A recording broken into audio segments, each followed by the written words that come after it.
当生活被按下快进键，我们习惯了拼命奔跑，却忘了快乐本该是随身的行李。不如就在此刻按下暂停，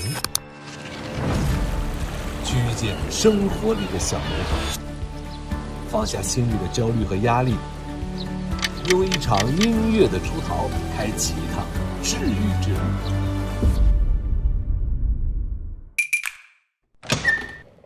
哇！哎呦！哇，这么多！裘德老师又回归了，这是我的治愈好物。还有一个耳机，随时随地隔绝一切声音。伊娃呢？一天队长，一胜队长，你已经不是我的队长了。Hello。怎么了？我们要不要进去啊？肯定要进来。Hello。Hello。啥意思呀？坐这儿就好了。我说坐在这里有点感觉要解压，很舒服，这样子直接带上了，就可以睡了，就可以睡了。哦，还有我小松，军队，我回来了，报告。春哥，你走。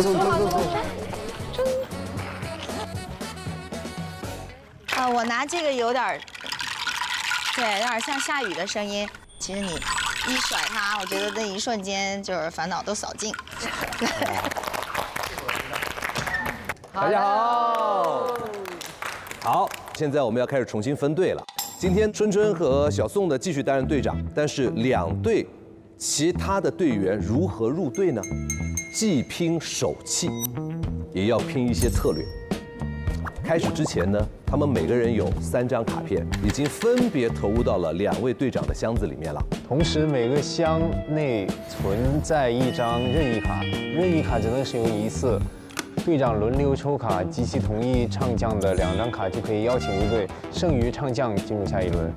也是有运气成分在里面。对，但那有没有可能是3张投在同一个箱子里呢？但是我觉得，作为一个有礼貌的人，不会3张都投同一个吧？有礼貌的人不会3张都投同一个吧？你说的对，说的对。我是送队的人，回来当然找送队啊。我今天得到的成绩都是送队给我的。不好意思，我是1000%是送队的人，不好意思，春春。这个就是一种真爱。来，2位队长请就位，春春随意抽1张。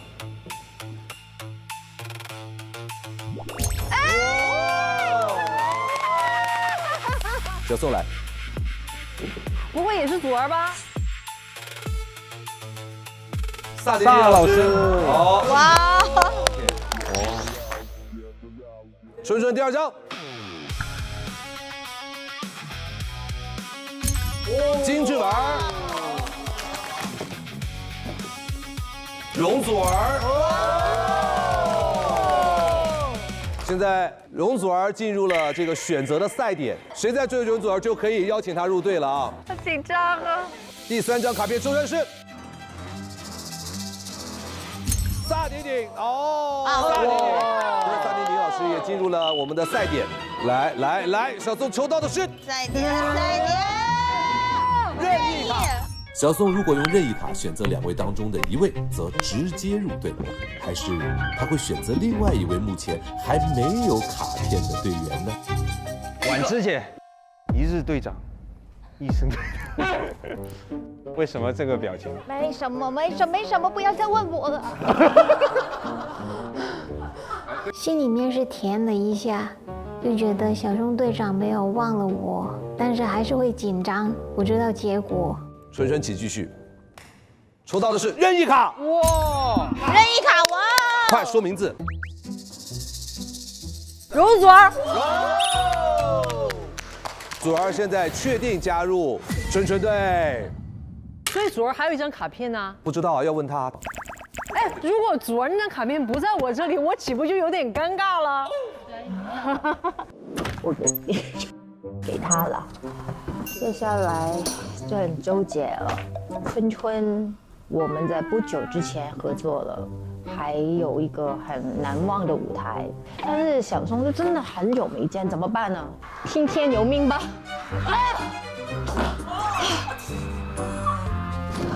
我下一次再见吧。好吧。春春就已经完成了第一轮了，只有小宋队长能挑了。看这边，抽出的是陈小春。哎呀，我终于有。我的卡呢？是谁？是谁？是谁？是谁？是金志文。你什么都有了，这个悬念还蛮大的哎。包括任意卡在内，全部到齐。到齐。全部到齐，一人一票。一集是龙珠了。许愿吧。太夸张了。这个应该是赛点了，这个应该赛点了啊。赛点了，赛点了，赛点温。选的是陈小春。中国人。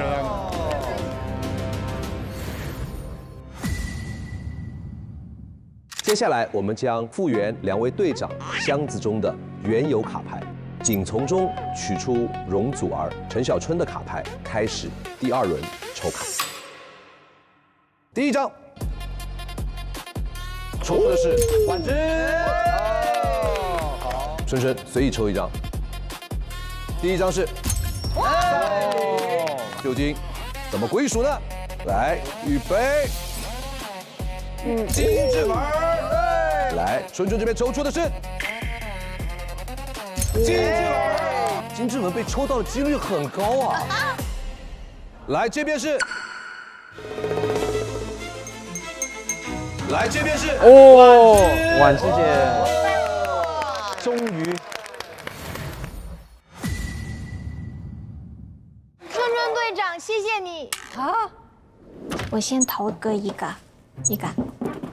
已经进了春春队，又好像应该就一直在春春队嘛，这样就好像会更忠心嘛。但是呢，今天有小春哥，如果小春哥也是选小宋的话，如果我也回到小宋队长的话，就等于回到小碗罗宋汤。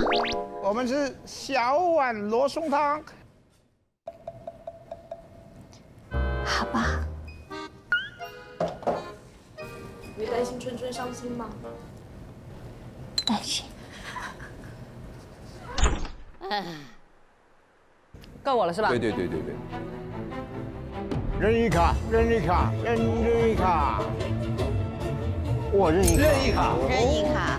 说名字了。哎呀，这个，哎呀，我这好难选啊！两位我都想要呢。两位都想要，先选一位，这就是停止内耗最好的办法。明明是治愈主题，也进入了内耗环节。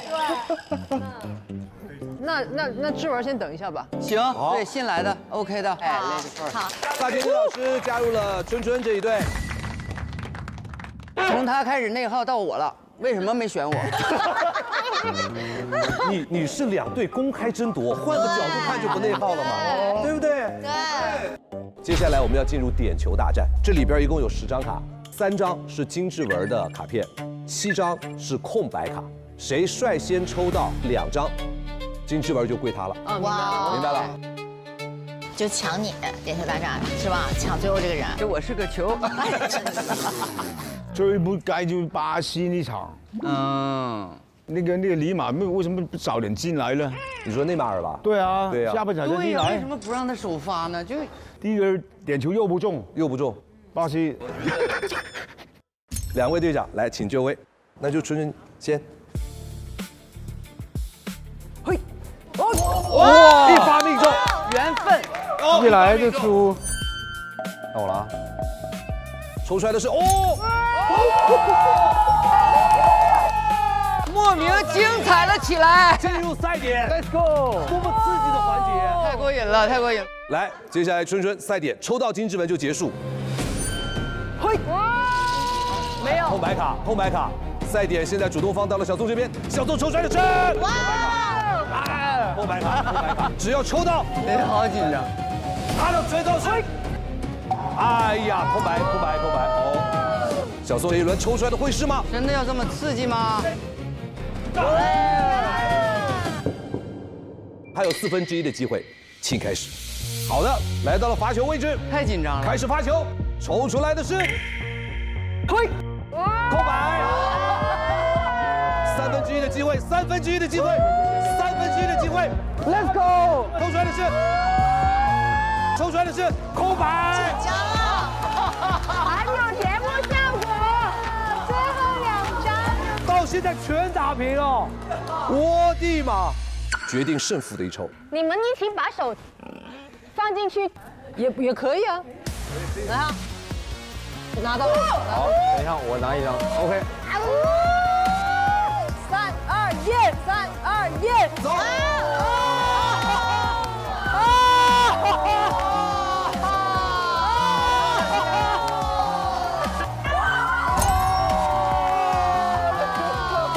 一切都是天意，一切都是命运，一切都是命运。祝贺金质纹加入了小宋战队。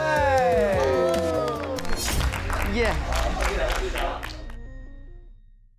接下来我们来进入剪唇超顺环节。大家看到我的面前有一个棋盘，需要2队各派2位队员参与游戏，4个人同时进行石头剪刀布。你只要赢其中任何一个人，你都可以把剪唇往自己的方向拉，拼的是手速，拉出棋盘为胜。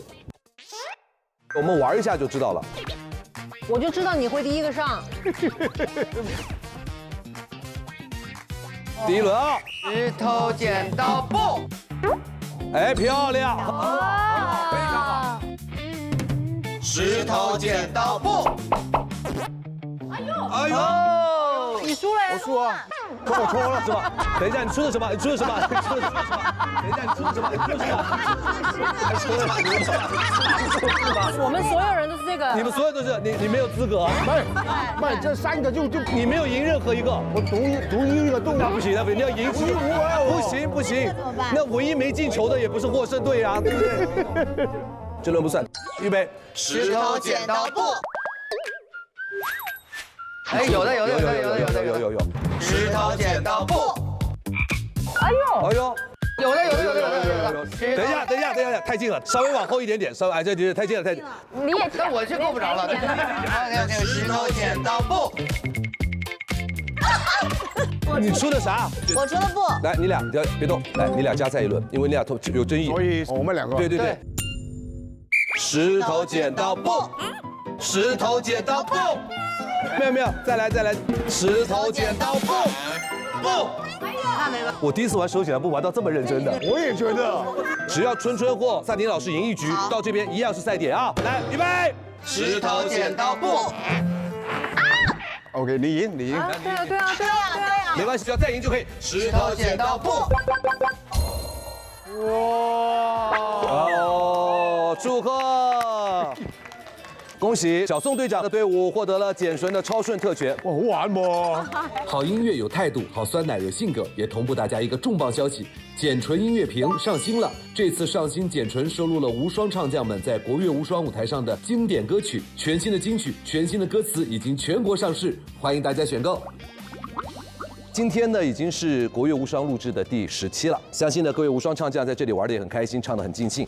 剪唇呢，也一直都陪伴大家，所以今天呢，会给大家一个任务，我们请金志文老师带大家一起给剪唇创作一首歌曲，怎么样 ？OK。可晚的。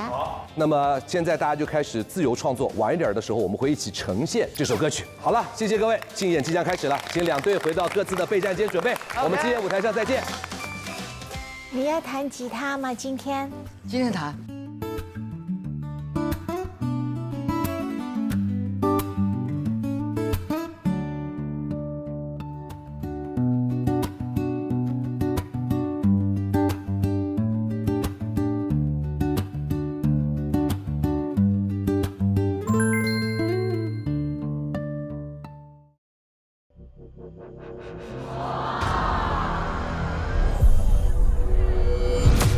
请国乐主持人蓝宇、华少。欢迎来到简纯国乐无双，我是 CCTV6电影频道的主持人蓝宇，欢迎大家。各位好，我是浙江卫视的主持人华少，大家晚上好。这个世界的频率很多，我们总在配合别人的波长，但是会不会忽略了自己心底的信号呢？那这一次呢，就让我们关掉闹钟，关掉我们的焦虑，关掉所有的应该，去追一场落日，去听一阵风，去拥抱一次心动，让音乐把我们从内耗里打捞出来，自在出逃。而这一份抚平心绪的温柔，此刻已从遥远的山野奔赴而来。首先呢，让我们有请来自四川凉山彝族自治州的大凉山妞妞合唱团为我们带来唱首歌，有请他们。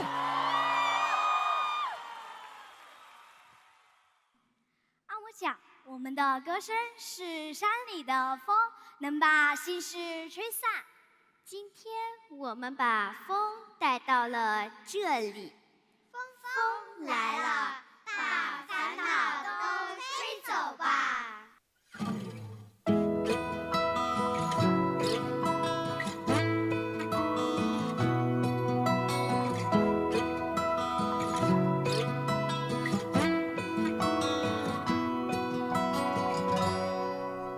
丢掉手机，唱首歌；丢掉烦恼，唱首歌。一切都会过去的，我们不用太自责。好可爱！不用胆怯，唱首歌；不用顾虑，唱首歌。你是独一无二的，最重要的是快乐。跟我们一起唱吧！怎么开心怎么唱，彩虹挂上了衣服。我要阳光和雨露，遇到困难不会哭。怎么快乐怎么唱，歌声洒满了旅途。我要美好的祝福，唱歌的人最幸福。妞妞啊呀呼呀呀西卡里歌，妞妞啊呀呼呀呀西诺歌。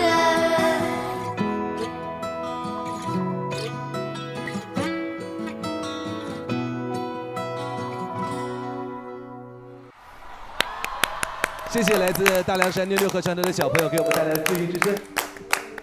美好的事物也是可以治愈别人的，就看美丽的风景、可爱的事物都会治愈。刚才我们看到那些孩子们的笑容的时候，真的觉得特别的治愈。其实呢，治愈可以来自我们生活当中的每一个瞬间，也许是山野漫过耳畔的风声，也许是爱人睡前一句温柔的呢喃，也许是孩子们纯洁无瑕的歌声，也许是每当心情低落的时候，我们耳机里响起的抚慰。这就是本期的主题了，治愈，拒绝内耗，自在出逃。本期咱们依然是两队对抗赛，咱们继续展开的是开场曲、升温曲和无双曲以及孤勇者挑战4轮竞演。两队自行排兵布阵，我们从第2轮开始，会逐轮公布两队累积的简纯中译者的胜负。4人队最终轮将会派出孤勇者，他将挑战3人队选定的本队的一位唱将，竞演结果当场揭晓。挑战成功会为本队获得20个简纯中译值，当然，如果失败，为对方队加入20个简纯中译值。那我们先看看大家的歌曲，从歌曲来说一下，我们还是先定开场吧。没问题，我来。春哥，好，可以吗，顺哥？没问题。好，加油，春哥！放心，放心。乖，不要跟他一孤勇者，孤勇者 ，Let's go，Let's go，Let's do it。他们刚才拍讲了，可能有一些决定，要不老师也刺探刺探。这样，我问一下宋亚轩吧。老师问你，谁是第一个？忘不了故事。他小时候大师课，我是正好那一期我也是老师，然后他那么小的时候就认识他。这样我问一下宋亚轩吧。加油，加油，加油！啊！这2个我们怎么排？要不你先吧，你的快歌。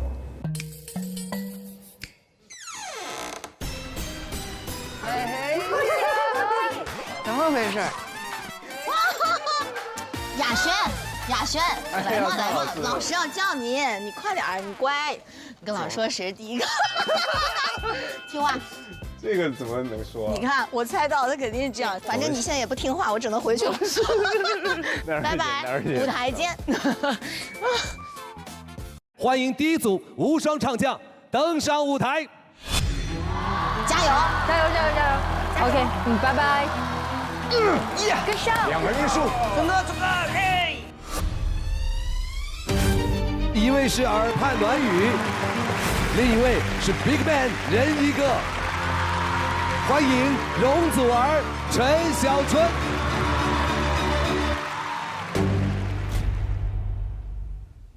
看到是对方成为这一轮的竞演伙伴的时候，感受如何？比赛第一，友谊第二。睇路啊！台楼，你看着。哦。各位无双乐迷，在歌曲演唱的过程当中，如果说他的歌声戳中了你的心，别忘了点亮手中的月球灯，为他送上你的简纯忠义值。接下来先把舞台交给我们的容祖儿，也期待容祖儿给我们带来的精彩表演，好吗？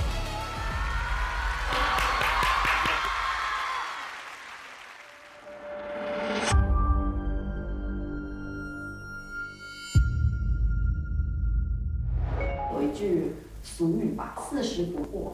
那你觉得你惑吗？惑，很惑。我真的是有时候会觉得，为什么有些我的朋友都已经这么精明了，但是我还是停留在那种懵懂女孩的那个层面上面呢？但是懒得糊涂，有一些事情是我根本想不了的话，那代表是我不用想，我就凭我的直觉去做。我心里面总有一把声音告诉我什么是正确的，那你就要聆听自己的内心，不要沮丧。我觉得在人生的道路上面，找一些跟你志同道合的人，一起去往你们的目标去进发。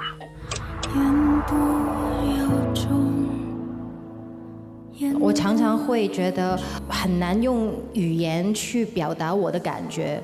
有时候我觉得一段关系，它可能在最后的那个阶段，有很多话说出来是真的像发泄那个情绪的，其实所有都是言不由衷的。Oscar 他写的那份感情上面的无奈，但是有点洒脱，我觉得我很有感觉。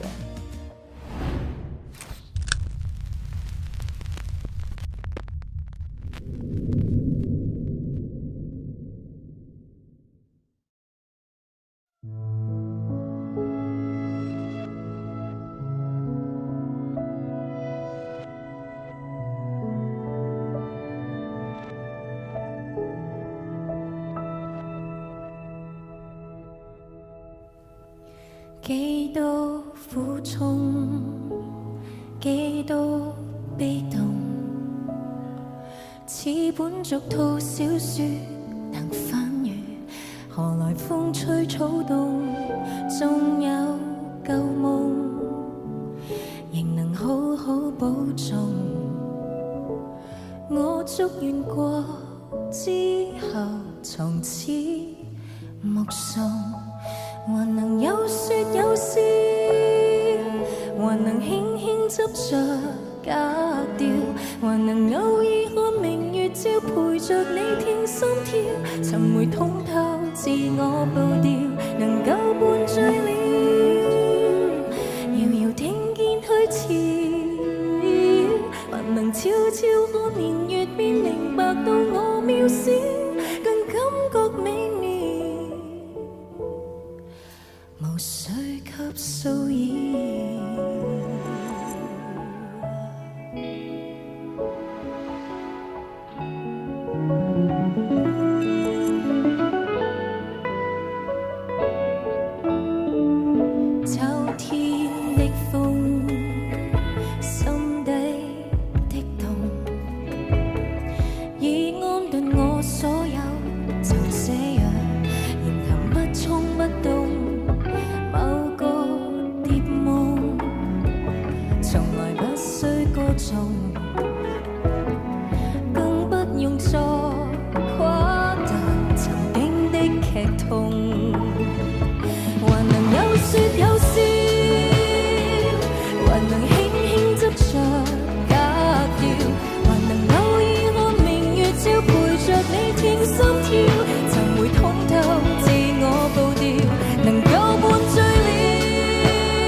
能再愛半秒，斜陽金光依舊照耀，還能偶爾有人夜裏陪着我聽心跳，就會通透自我步調，能夠灌醉了，遙遙天煙推潮，還能悄悄看年月便明白到我渺小，更感覺美妙。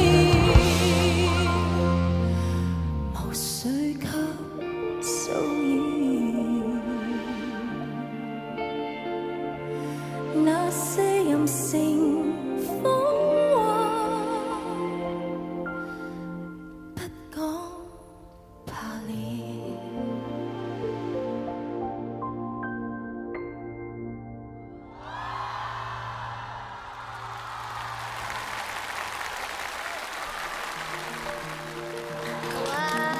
直接转呀，转调那儿好精彩，太完美，我觉得。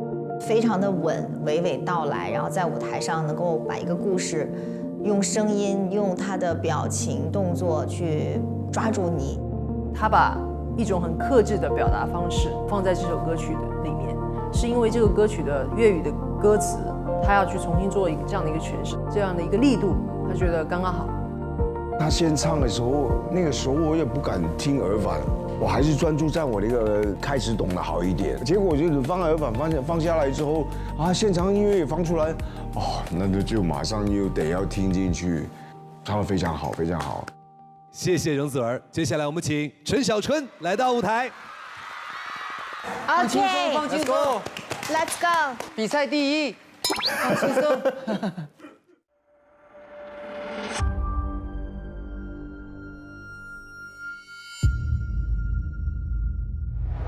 无双，我又回来了，注意点了。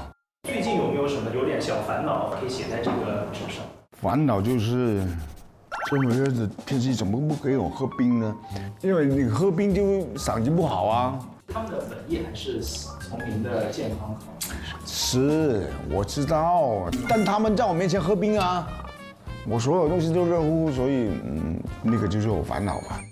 介意网友说您老吗？我以前是很在意人家看我怎么样，我现在不需要在意人家看我怎么样。这老不一定是扁吧，50几岁而已啊。毕竟我手手脚脚跳舞所有东西来啊，我也不怕你。但就是现在，我就不觉得是一个很酸的事情。那反过来讲，那年轻就一定甜的吗？不一定啊，我觉得甜酸苦辣。都尝一下，走一下，我觉得那个才是人生吧。哎呀，就做父亲也好，做人也好，因为我只要我家庭过得好，小孩过得好，都美美满满，就还想干嘛呢？这次的舞台你选择了什么歌曲？我选择那个开始懂了。相信你只是怕伤害我，不是骗我。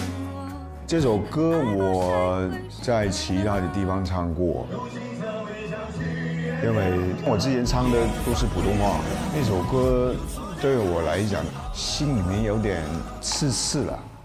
在一个表演里面，我们4个人唱，排练的时候唱完之后，就收到2个字，就叫糟糕。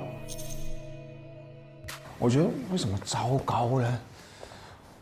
就把我的一团火呢就起来了。但这次我想再唱一次，用粤语弄好它。那个原曲有一句我是挺进里面的，快乐是选择，快乐原来是可以选择，并不是人家给你快乐你就快乐。变成是粤语的话，有一句我觉得是挺好的，这哪怕是千错万错，花不结果，我都没有后悔曾经路过。所以我就觉得是不要太在意那2个字内耗，没啥好内耗吧。我相信那个粤语出来的味道又不一样，我挺期待啊。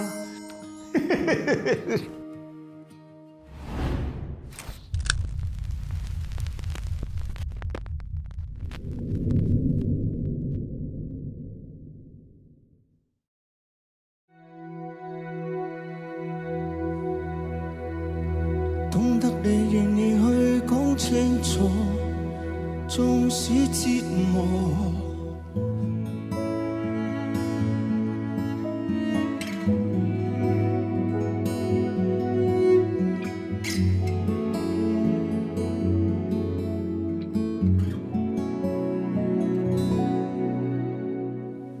我笑笑放你出走，最難堪的時候，揮了揮手，轉身擦去淚流。你賜我這破碎傷口，以後要各自走，愛有限期不必永恆佔有，無用編織諸多藉口。懂得你願意去講清楚，縱使折磨，仍好於欺騙着我，來感激給愛護過。畢竟曾痛到這麼多，多得你贈我那些跌墮，那些花火。誰也都不欠什麼，而即使千錯萬錯，花不結果，都不悔路過。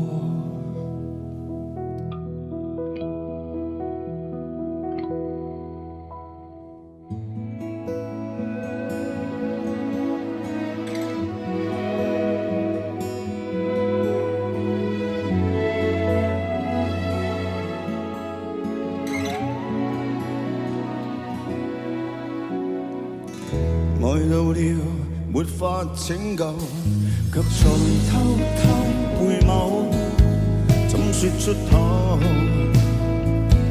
竟找到這盡頭。告訴我痛要痛多久，以後要各自走，愛有限期不必永恆佔有，無用編織諸多藉口。懂得你願意去講清楚，縱使折磨，仍好於欺騙着我，來感激給愛護過。畢竟曾痛到這麼多，多得你贈我那些跌墮，那些花火，誰也都不欠什麼。而即使千錯萬錯，花不結果，都不悔路過。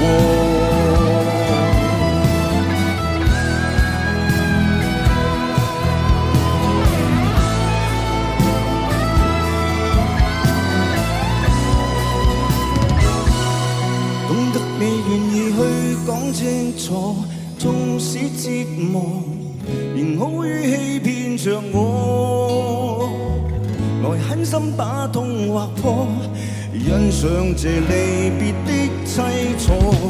多得你共我那些跌墮，那些花火，誰說得清痛什麼？人不必一錯又錯，總是離錯。感激你來過。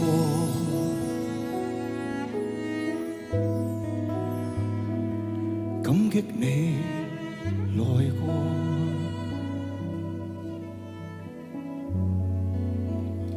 感激你來過。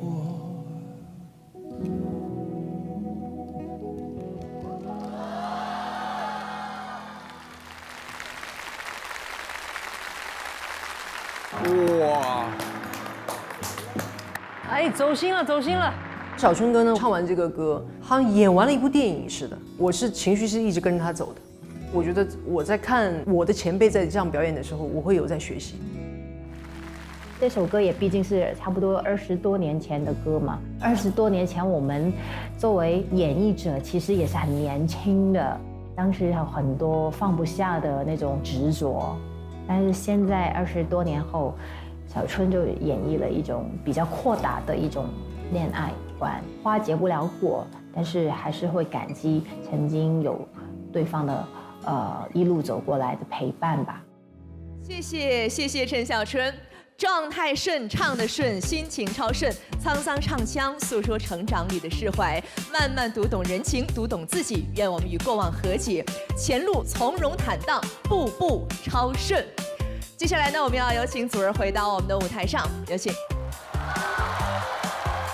今天我们的主题是不内耗，而两位今天的开场曲演唱的是2首大家非常熟悉的情歌。当然，这2首情歌原来的版本里边，多少都有点内耗的意思吧。本来那个原版是快乐是选择，这个我也是喜欢，但是这次有一句话叫，哎呀完了又完了，那个我们请三本木老师来。那句话应该是花不结果，花不结果。对，开始懂了这首歌原词的核心，就是从痛苦到释怀的这个情绪。然后呢，在小春哥的指导之下呢，我们要紧扣我们这一期的主题，去增加更多的治愈的能量。这世界上没有什么是永恒的，爱情也不会永恒。虽然很遗憾我们没有走到最后，但是我还是会真心的感激你曾经来到过我的世界。谢谢。谢谢三本木老师，非常精彩的一版歌词，而且是和三本木老师多次合作了，借过一下就非常的经典，而且深受大家的喜爱。大家有没有看到小春哥演唱会的借过一下的舞台？但是今天呢，因为小春哥唱的是慢歌嘛，所以我们没能够领略到他在演唱会的那种跳舞的风采，对不对？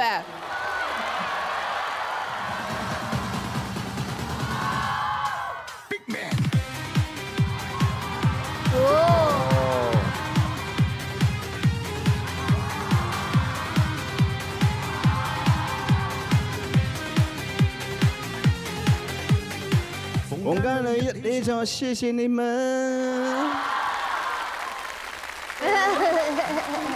而且在演唱会上，我们也看到了 Jasper 和彩儿姐也跟你特别有爱的舞蹈的互动。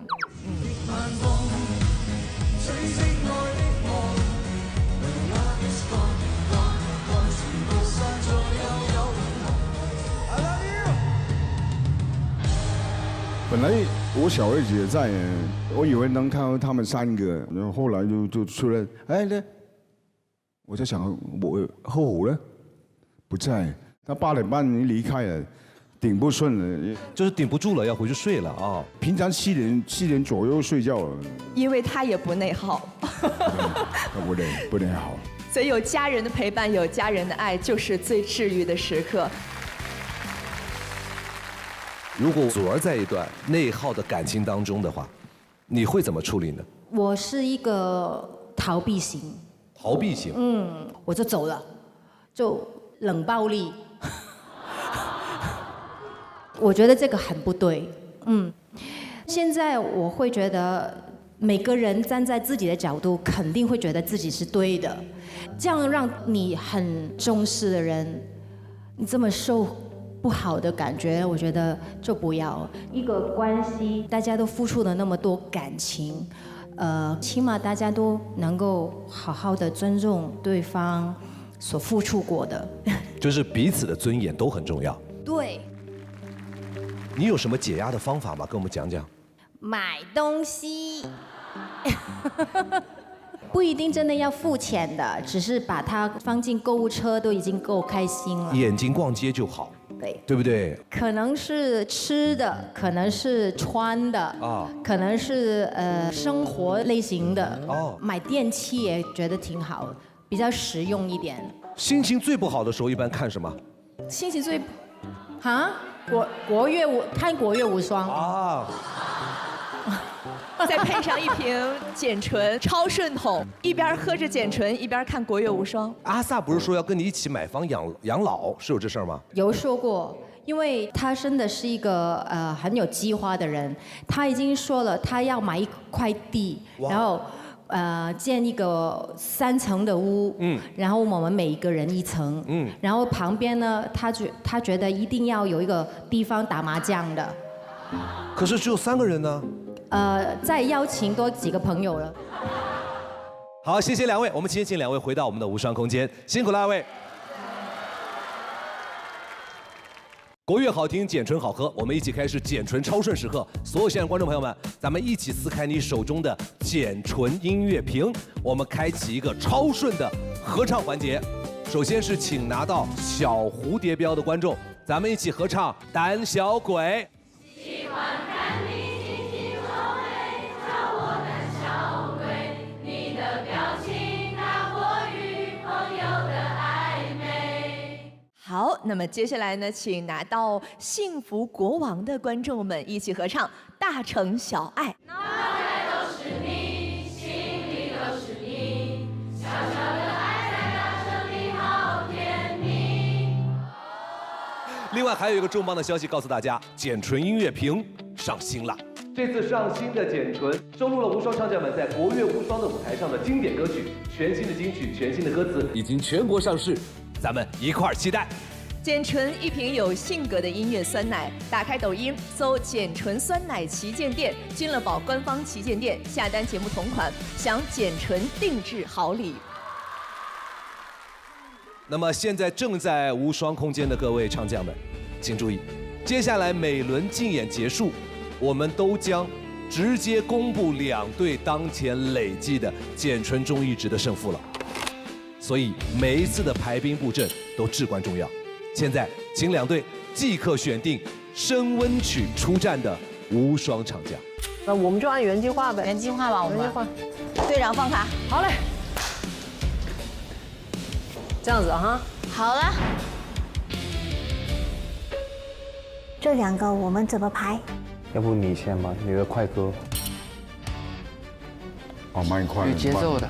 哦，慢快慢快，所以这样。OK。OK。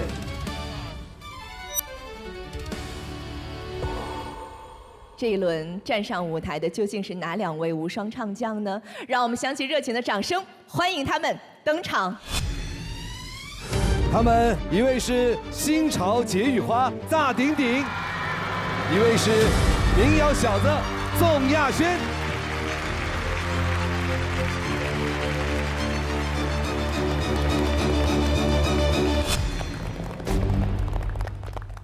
萨顶老师是第一次登上国乐无双。对，大家好。那在舞台上得知了，今天竞演的伙伴是小宋队长，感受如何？我感受，我一出来很惊讶，但我很惊喜，你知道吗？因为在亚轩小的时候，他参加过一个节目，然后我在那个节目里是他的老师，然后今天我们俩竟然在一起唱歌，好开心，感觉很温暖，然后就是过了11年又见了。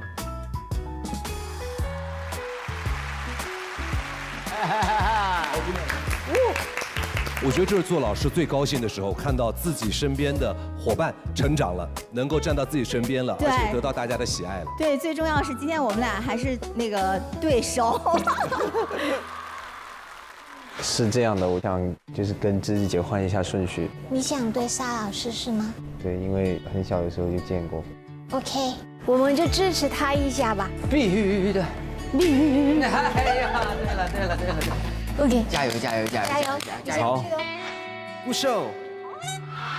啊，这是咱们一个环节，开始之前互放狠话。我还有个金志文老师教我的啊。你过来呀！可以。宋队长，爱你。然后我过来啦。接下来呢，就让我们把舞台交给萨顶顶。谢谢。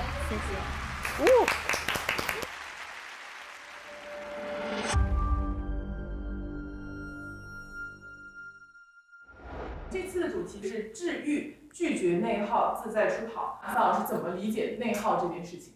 这内耗就是想得多嘛，每个人就像一个电脑一样，然后每天有很多页面打开，把自己的电量用在你应该专注的问题上，关掉那些无用的胡思乱想的页面。最近一段时间在探讨爱是什么这个话题，爱这个话题大到是这个天下之大爱，然后呢小到又是亲情、爱情、友情。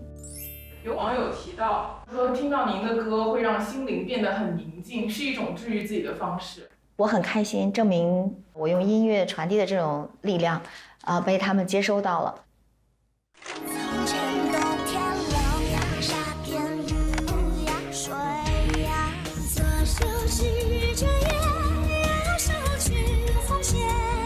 因为我的音乐也一直以来是以那种疗愈的感觉呀，然后激励大家更有勇气和信念的这样的一个愿望出发点去创作音乐的。在治愈的这个主题下，为什么会选了《暗涌》这首歌？就是因为它有纠结感，还有很多念叨，很多呐喊。在我的这一版，我希望把它转念成为一种信念。当你有任何的情绪在暗涌的时候，你该怎么不误解自己？哪些是真正的爱？不要纠结。我一直忽然有感觉，你看这个国乐无双，国乐无双，其实它也是通过音乐的语汇打破了语言。对，所以我们在换一种心境的时候，音乐语言也是会变化的。对，所以那个语言也是跟着你的状态去改变，而不是说组织组句都哒哒哒，对吧？而且是今天的一种旋律感。对，就现在我这个心情吧。啊，对，挺好的。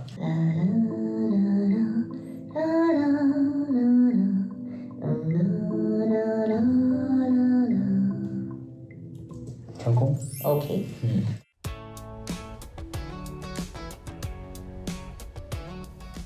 欢迎萨老师来到国乐无双。这次萨老师带来什么样的作品？普通话版的《暗涌》在这首歌里面，我觉得大家一定能听出一个非常不同的普通话版本吧。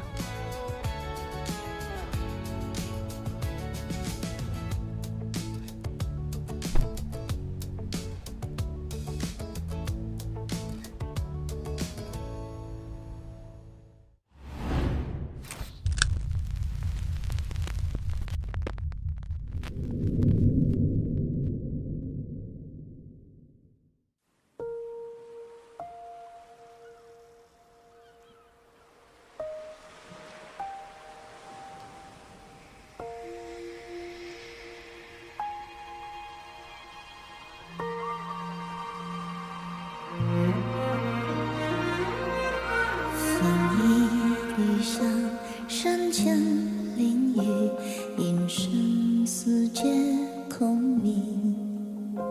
风去无痕，心动忧伤，天地共自听。谁人似有心，谁盼鲜花灼尽，谁长哭诉伤雨要是雨，谁让梦动入海体，万语飞絮，谁来感激？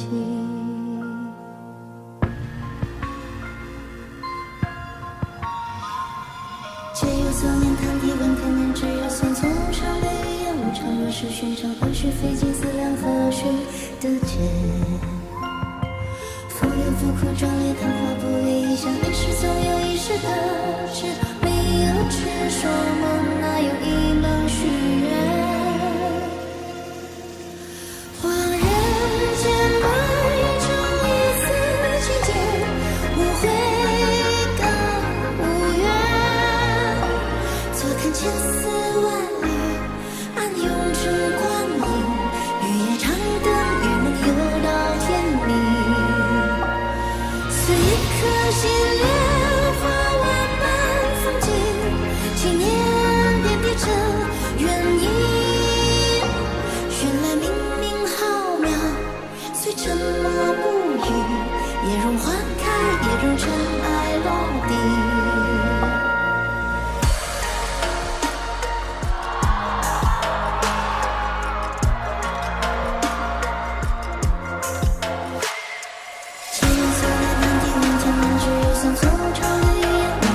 寻常何须费尽思量，何须得解？风流不苦，壮烈谈话不为意象，一时总有一时大志，没有执着，哪有一梦许愿？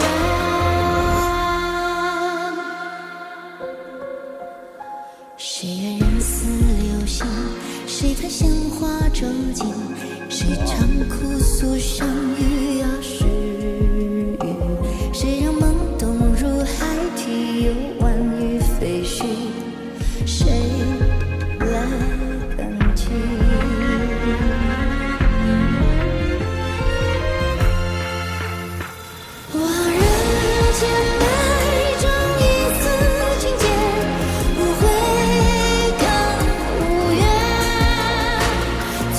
丝万缕，暗涌成光影，日夜长灯有梦有那甜蜜。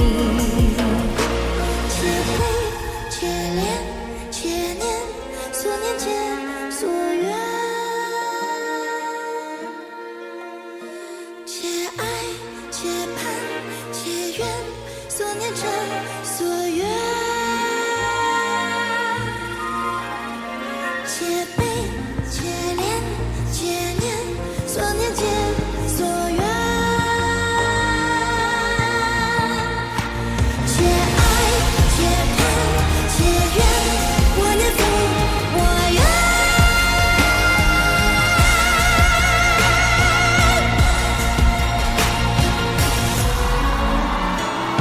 送一颗心莲花往那风景，纪念点滴成原因。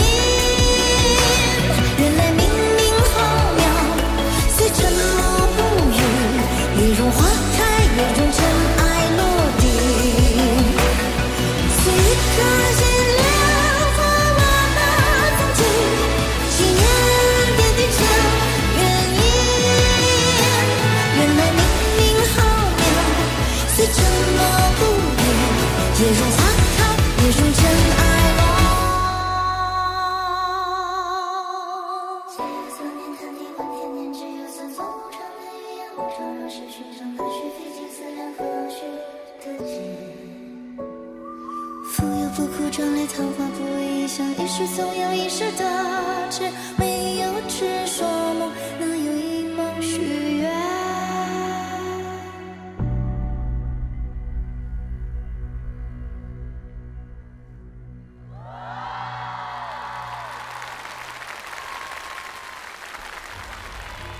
收着唱不好唱啊，沙丁老师唱功了得，哎。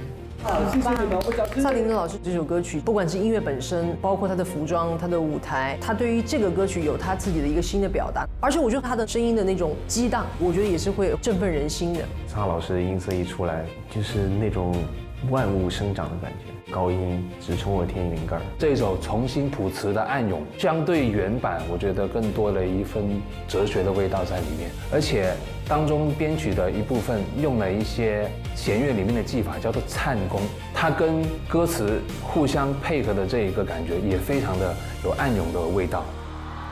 我们一起期待宋亚轩带给我们的超顺演唱。22岁，满是青涩与坦荡，不必催促自己快速成长，顺着本心前行，才能过得超顺。不焦虑，不盲从，慢慢成长，自有风景。一起跟着节奏，一起超顺。接下来呢，让我们有请宋亚轩带来22。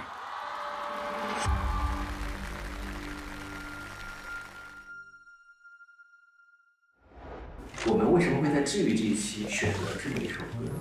就是我听到一首好听的歌，我会去查看它的作者，把它全部都听一遍。因为我听歌的习惯嘛，因为喜欢陶老师，所以我就是按专辑听嘛。就在《黑色柳丁》这张专辑里听到22，哇塞，一下子戳中了我。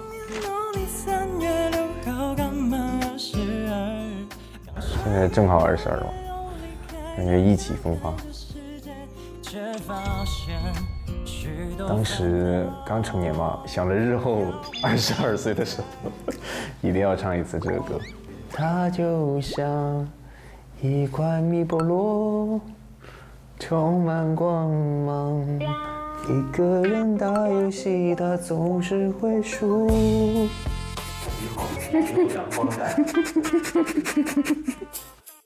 我的22岁才过去3个月哦，一个是毕业了。然后还有一个是参加国乐无双，让我成长了很多。平时会有什么一个事情会困扰到你吗？最近烦恼内耗的事情是，是大家都会有这种吧，小时候很想离开家，但是离开家久了又感觉哪里不对劲，老妈的唠叨，没有老爸的那种开玩笑，没有太多时间陪伴家人，只能默默消化。你可能因为这个事情受到困扰的时候，你怎么可能排解自己的一个情绪？出去玩，带鼠标出去玩，然后看到小猫小狗可爱的事物都会治愈。然后听点民谣。民谣本身就是一个叙事感很强的一种曲风，就它的词还有旋律都是能够直击灵魂的。能举几个例子不？那个很温暖啊，那个米店，哇，旋律也好温暖。这首歌，改编的比较偏民谣。本来它原词写的是一个成长的故事，跟这个民谣进行一个结合。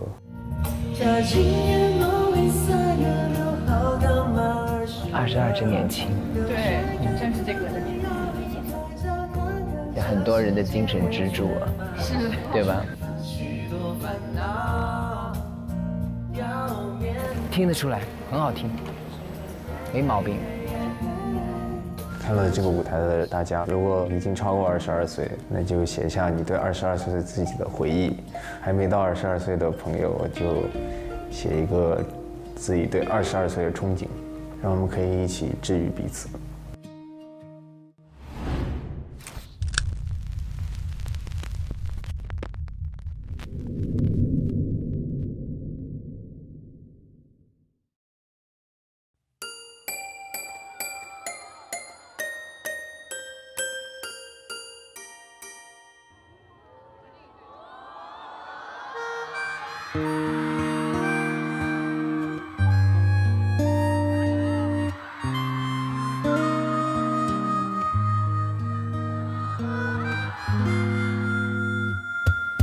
春天是他最爱的季节，当微风随意吹乱他的头发，他并不在意身边世界的嘈杂，只想着自己生命中的变化。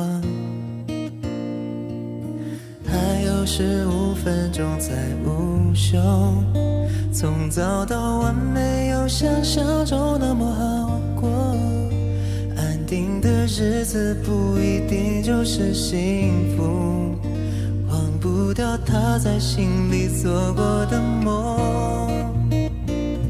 他今年农历3月6号刚满22，刚甩开课本要离开家看看这世界，却发现许多烦恼要面对。他常会向往能回到那年他12，只需要好好上学生活，单纯没有愁。他就像一朵蓓蕾，满怀希望。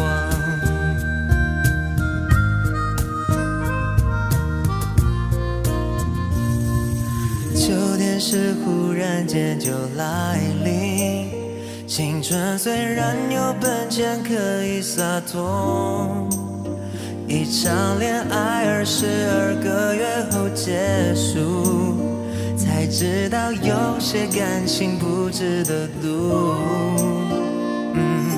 9月天气还是有点热，他上公车再不来就走一走路，他开始明白等待未必有结果，一个人也能走上梦的旅途。他今年农历3月6号刚满22，刚甩开课本要离开家看看这世界，却发现许多烦恼要面对。他常会向往能回到那年他12，只需要好好上学生活，单纯没有愁。他一直满怀希望，人生偶尔会走上一条陌路，像是没有指标的地图。别让他们说你该知足，只有你知道什么是你的幸福。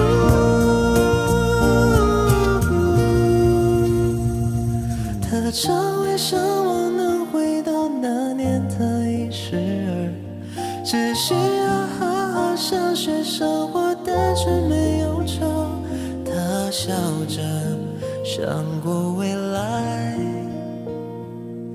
他应该得到幸福，如此简单的梦，有没有实现？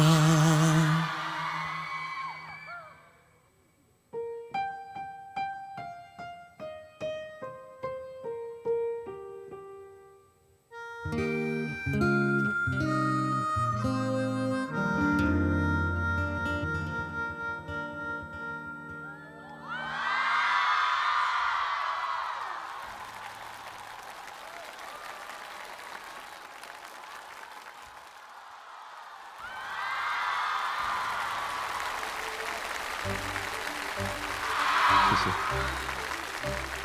好适合他唱哦。帅帅帅！小钢筋谢谢长大了。哇，他唱得很好，我感觉就是跟第一期认识的小松队长真的不一样。我感觉就是只是2个月，我已经觉得他长大了好多。是22岁，再给他2年就不得了，他很会，而且哪怕看真人的时候，你会默默会喜欢他，也给他吸引吧。这个是我对宋队他今天唱的22那个首歌的感受，非常强烈的青春的气息。我有觉得他像是在演绎这个世界上的另一个自己。然后这首歌的最后的部分，他又坐下来重新去弹了钢琴。我觉得好像是在告诉我们，无论他脑海中的平行世界会怎么选择，在我们现在这个世界，他最终还是会选择音乐这条道路。雅轩他真的是一直在进步，一直在进步，而且他的声音也非常有磁性。我觉得最好的歌者吧，就是他可以用声音，可以用歌声把你带入他的故事，所以他今天做到了。刚才在台下的时候，萨顶顶老师看着台上的亚轩，真的是觉得一晃哈。对，祝贺你，亚轩，唱得太好了。谢谢萨老师。是，小时候唱的就贼好，现在唱的是贼好，嘎嘎好。这一次唱《偶像陶喆》的歌，又是在22岁这个年纪来唱这首歌，是不是心情更不同？对的，我觉得就是以前没经历过22岁嘛，就想很想赶紧到22岁，但是现在到了22岁，感觉其实是想回到小时候，但是感觉22也挺好的，现在就挺好的。亚轩离开家比较早，哦对，应该算是12岁吧，真正意义上。是。还记得那个时候离开父母是一个什么样的感觉吗？之前一直跟父母待在一起，就是没有那种立刻的感觉，但是我觉得这种感觉是慢慢来的，就是到现在，就是不知道从哪一刻开始非常想他们，就是以前都是我妈给我打视频电话，然后我从来也不回个电话什么的，但是之前有一次我就是，突然很想他们，然后就给他们打电话，我觉得这是一个变化吧。我儿子现在就这样子了。是。这就是一种成长，就是当想他们的时候，要马上立刻去表达。是的。在这首歌当中还有一句歌词是他向往回到那年12。你会想回到那个12岁的亚轩吗？说不想是假的，那肯定想。如果能回去，你最想做一件什么事？继续努力，鼓励一下12岁的自己。迷茫的话，就是变声期的时候吧。对，那段时间就是有一个落差感。对，刚变完声，通常会不自信嘛。但是，就是慢慢，就是通过这一段时间与自己嗓子的磨练，然后我就慢慢特别喜欢自己现在的嗓音，就是变得慢慢越来越自信了。在国乐无双的舞台上，可以说越来越自信，同时越来越享受舞台，挑战了各种曲风了，对吧？抒情、爵士、摇滚、soul、city pop， 哇，各种各样的曲风。我想问问萨顶顶老师，你觉得以前认识的小宋是 I 人还是 E 人？我觉得他小的时候其实我觉得就是有点儿怪怪的，就对，他是有时候是吧？有时候他很哀，有时候他又很义。我对他印象很深。他在田震老师那组嘛，然后呢，对，有时候田震老师说啊怎么那儿布置工作，他在那跟小朋友在玩儿。然后我有的时候经过他们，我说这孩子干嘛呢？我是有这种感觉啊。但是有的时候呢，他又一点表情都没有，而且还这样，他曾经有过这样，怎么样？啊，老师，你能再说一遍？是不是？现在也这样。是吗？我就是哀到能把田震老师逼疯，让我来教你，我肯定会疯了。然后义到想去啃人，冷吃兔。好。那今天呢？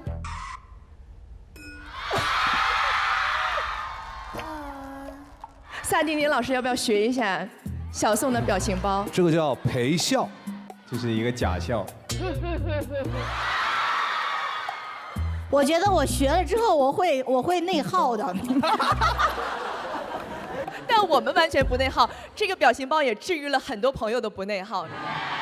所以小宋在这里呢，也可以搞怪，可以做最自由的那个队长。当然，他也可以解锁每一个不同的曲风，在这里磨砺每一个舞台，呈现给大家。也感谢每一个陪伴小宋的你们，为我们带来了他最炽热、最热烈、最滚烫的22岁。谢谢。萨丁尼老师给我们唱的《暗涌》，其实这个《暗涌》啊，从歌名来看，跟咱们今天这主题就非常切合。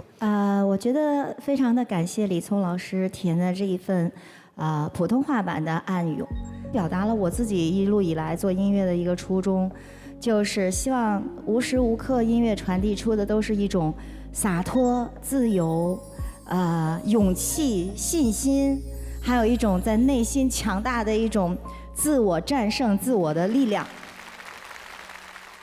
但我听说萨丁尼老师是个完美主义者，这完美主义者应该比较容易内耗吧？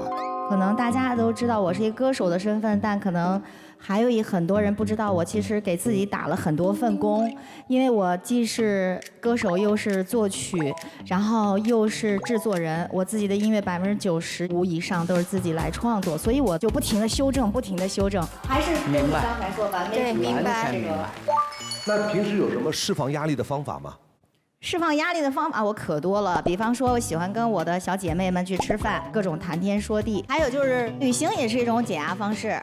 我去过很多无人区啊，然后就是看到这车行驶在无人区的路上，看到旁边都绿莹莹的荧光灯，然后我还说这无人区怎么来这么多荧光棒啊？然后别人说你错了，那是狼的眼睛。就是那次呢，也是一个特别开心的经历，所以我呢也鼓励大家不要内耗，我们要疗愈自己的方式就是去到那些你好奇的地方，拿起地图来查到哪儿你好奇，我们就去吧。说到好奇，听说出了新歌了。我的这个新专辑呢叫《莫疑奥妙》，这个专辑的名字呢其实就是不要怀疑其中的奥妙。你们知道？可以，一点不内耗啊！啦啦啦啦啦啦，远方，啦啦啦啦，浩荡，啦啦啦，一望无疆，啦啦啦啦啦啦，穹苍，啦啦啦啦，丈量，啦啦啦，原野之上。好听。好了，那么根据我们的规则，我们要开始公布到目前为止的累计成绩了。当前累计简纯中一直领先的队伍是今晚的特餐是小碗罗宋汤嘎得22块加1，恭喜！ 22块加1。好，我们再次感谢两位为我们带来的精彩表演，有请两位回到我们的无双空间，谢谢两位，辛苦了。那么无双曲这一轮对决的唱将们究竟是谁呢？让我们用热烈的掌声欢迎他们登场。老师，雇佣者就靠你啦！放心吧，婉之，我一定会雇佣明白的，就是我来当雇佣者。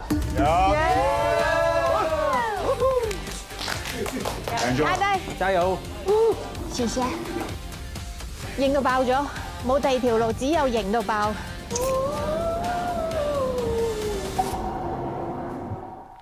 让我们有请2位无双唱将，他们2位，一位是天天邀月的音乐诗人，另一位是快乐发光体。欢迎李宇春、王婉之。王婉之作为对手出现，在意料之中吗？春春有期待过他的每一次的选曲，我觉得很有意思，所以这个是我今天晚上最期待的一个舞台了。队长，我长大了。For music， 就这样。首先呢，让我们把舞台交给李宇春。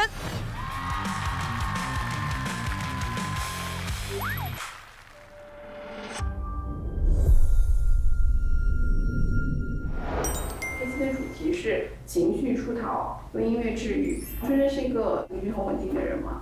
不会说那个波澜太大。但是肯定也会有焦虑啊、紧张啊，就是大家都会有的一些情绪啊。其实上一轮我觉得那个挑战也蛮大的，有语言上的，有编曲上的、改编上的，有来自于原作者在现场的压力，然后另外一个就是舞蹈部分的，那个时间有点紧，太赶了，所以有的时候就是还是会有点焦虑的。那你在我们节目是有一个绰号叫冷门歌后吗？是吗？我叫冷门啊，好吧。为什么会选择了一首男生住3个月的歌？我平时会听的一些乱七八糟的东西，什么曲风，我都感兴趣，会听一听啊什么的。这首歌最开始是我们的一个同事，然后他给我听的，然后我就觉得，这首歌很有意思啊，就是很有趣，然后也蛮治愈的。云对雨，雪对风，一天愁梦。夜里轻松。他在写的这个词的部分，蛮独特和当下的。他表达的就是我们慢慢生活，慢慢饮酒，好像让这个时间，慢下来，就是逃离当代的一种社会的一种快节奏的一种压力吧。有一句非常有趣的，就是天天邀月。天天邀月，日日混酒。他其实是致敬了诗仙的那个举杯邀明月，对影成3人，就是他没有直白的说我们天天在一起喝酒嘛，但是他用了天天邀月这个用法，我觉得很有意思啊，有点小藏，但是他很巧妙。春春是会天天邀月的人吗？会邀月，而且我蛮喜欢邀月的。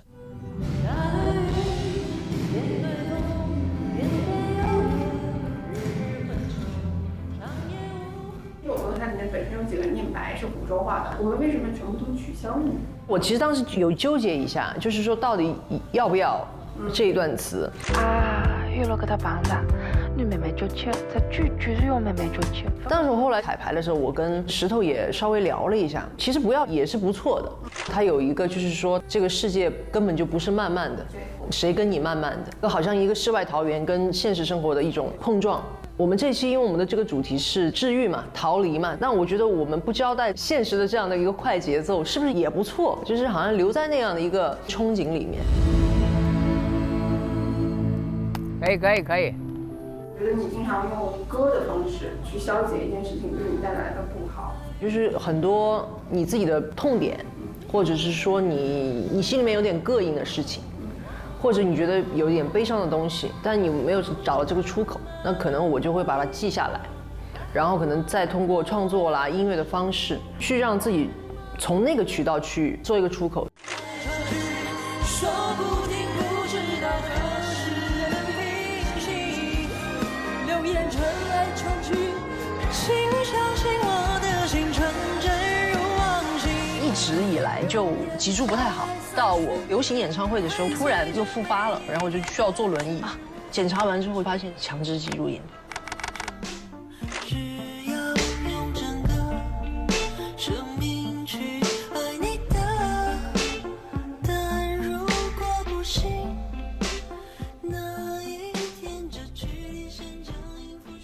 身体还好吗？身体？对，身体还行啊，但是它这个炎症会一直在你身体里面嘛，你其实就是相当于你跟它对抗嘛。只要你的速度比它快，它就不会爆发，因为它一旦爆发，你就很痛苦嘞。那我就是必须要运动。在之前，我并不喜欢运动的人，后来我的运动变成我的一个主动行为，我就觉得好像就是老天爷给你一个提示啊，就是说要鞭策你，你必须要运动了。你的身体需要去被激活，去被拉伸，因为我又很宅嘛，就永远在家里面待着，不是完全，也不一定完全是一个坏的事情，所以其实人核心是看你怎么看待这个事情。对，就是自己去修心，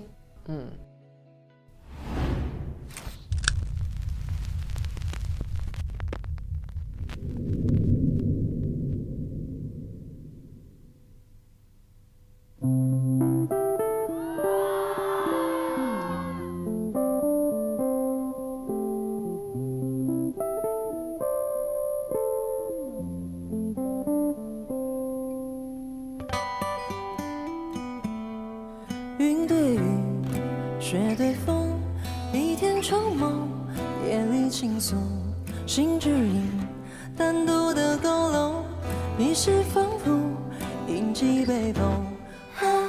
光晃晃，水汪汪游，心灵里早就神游。人间事大凡似有，才绚烂通透。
春春也是他一贯的有性格的去表现，跟歌词的内容很搭，很潇洒的在台边日唱，很喜欢。真好，真好，我就羡慕在台上松弛的人。春春可能大家对她的印象是那种酷飒型的舞台之王的感觉，但今天呢，她会是一个娓娓道来进入这个歌曲，然后让这个歌曲变得更丰满，这就是一个好的歌手的全面性吧。这个歌跟她的嗓音也特别契合，我听到她嗓音里特别的游刃有余的去控制强啊、弱呀、轻啊、巧啊、咬字啊，我从她的舒服中让我感觉到我很舒服。啊，这是非常契合主题的，它感染到我。对，这首歌确实是第一次听到。我觉得李宇春在节目里面去推荐新的音乐人这种情怀，我觉得是非常值得赞许的，也是节目应该发扬的。谢谢李宇春，也谢谢场上的各位音乐家们。接下来我们请王婉之来到舞台。加油！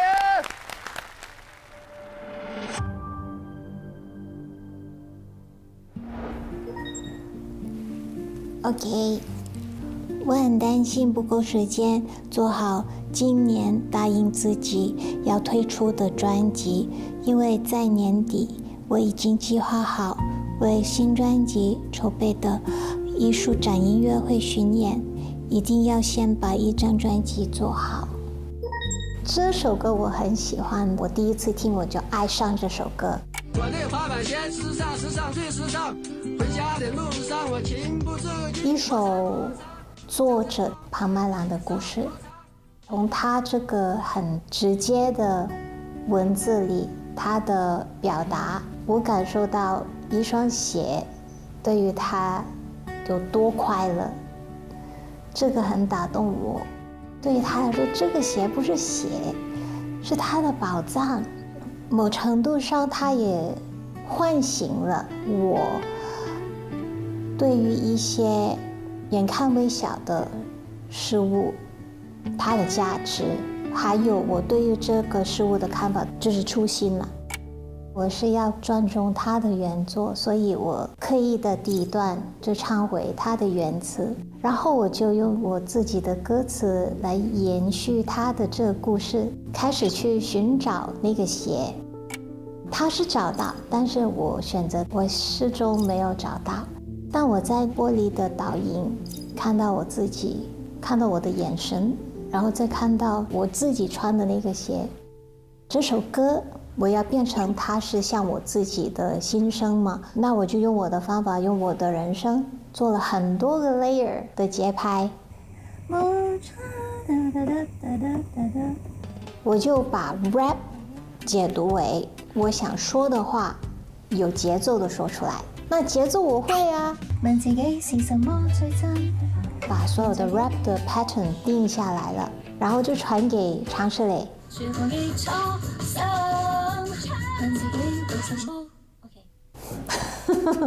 我还一大堆觉得自己很酷的在喊这个摩擦摩擦，一直喊，然后不是摩擦，是摩擦。 擦，看来是做开心了，做疯疯癫癫音乐自己最高兴。为什么我的错误都跟食物有关系呢？可能其他所有的编曲都会更加实验和先锋以及抽象啊，你们要做好准备。我说在想象中有一双，我说在想象中有一双滑板鞋。 你某一个是有那个，比如说 distortion 的，或者是 lo-fi 的，或者是风 texture 的，不知道我们 PA 老师能调出什么东西来，我还没有跟他交流过啊，因为都比较理想化的嘛。你自己试一下。摩擦。再试试那个。摩擦。大小 O 不 OK？ 摩擦。我不知道，我害怕。我不害怕，导演害怕。到时候我会怎样，我也不知道哎。试试看吧。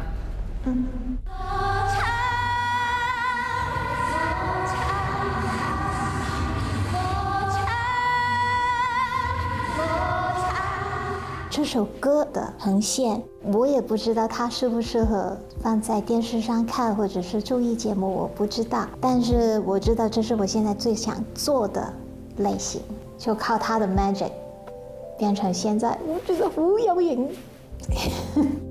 谢谢各位送我这个礼物，谢谢。全场人给你谢谢。要谢谢国乐无双啊！谢谢大家，辛苦了。我经常都会这样说：你宁可写一首歌，它是很红的，但是你自己不喜欢的，还是你写一首可能没有人喜欢，但你自己很喜欢的歌？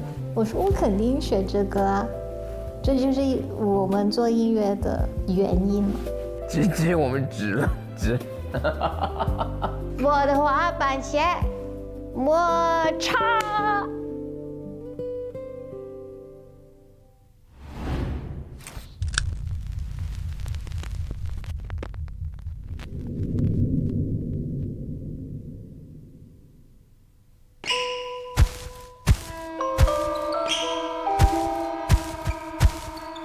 有些事我都已忘记，但我现在还记得，在一个晚上，我的母亲问我今天怎么不开心。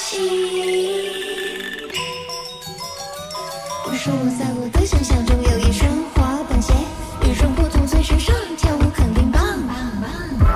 整个城市找遍所有的街都没有时间。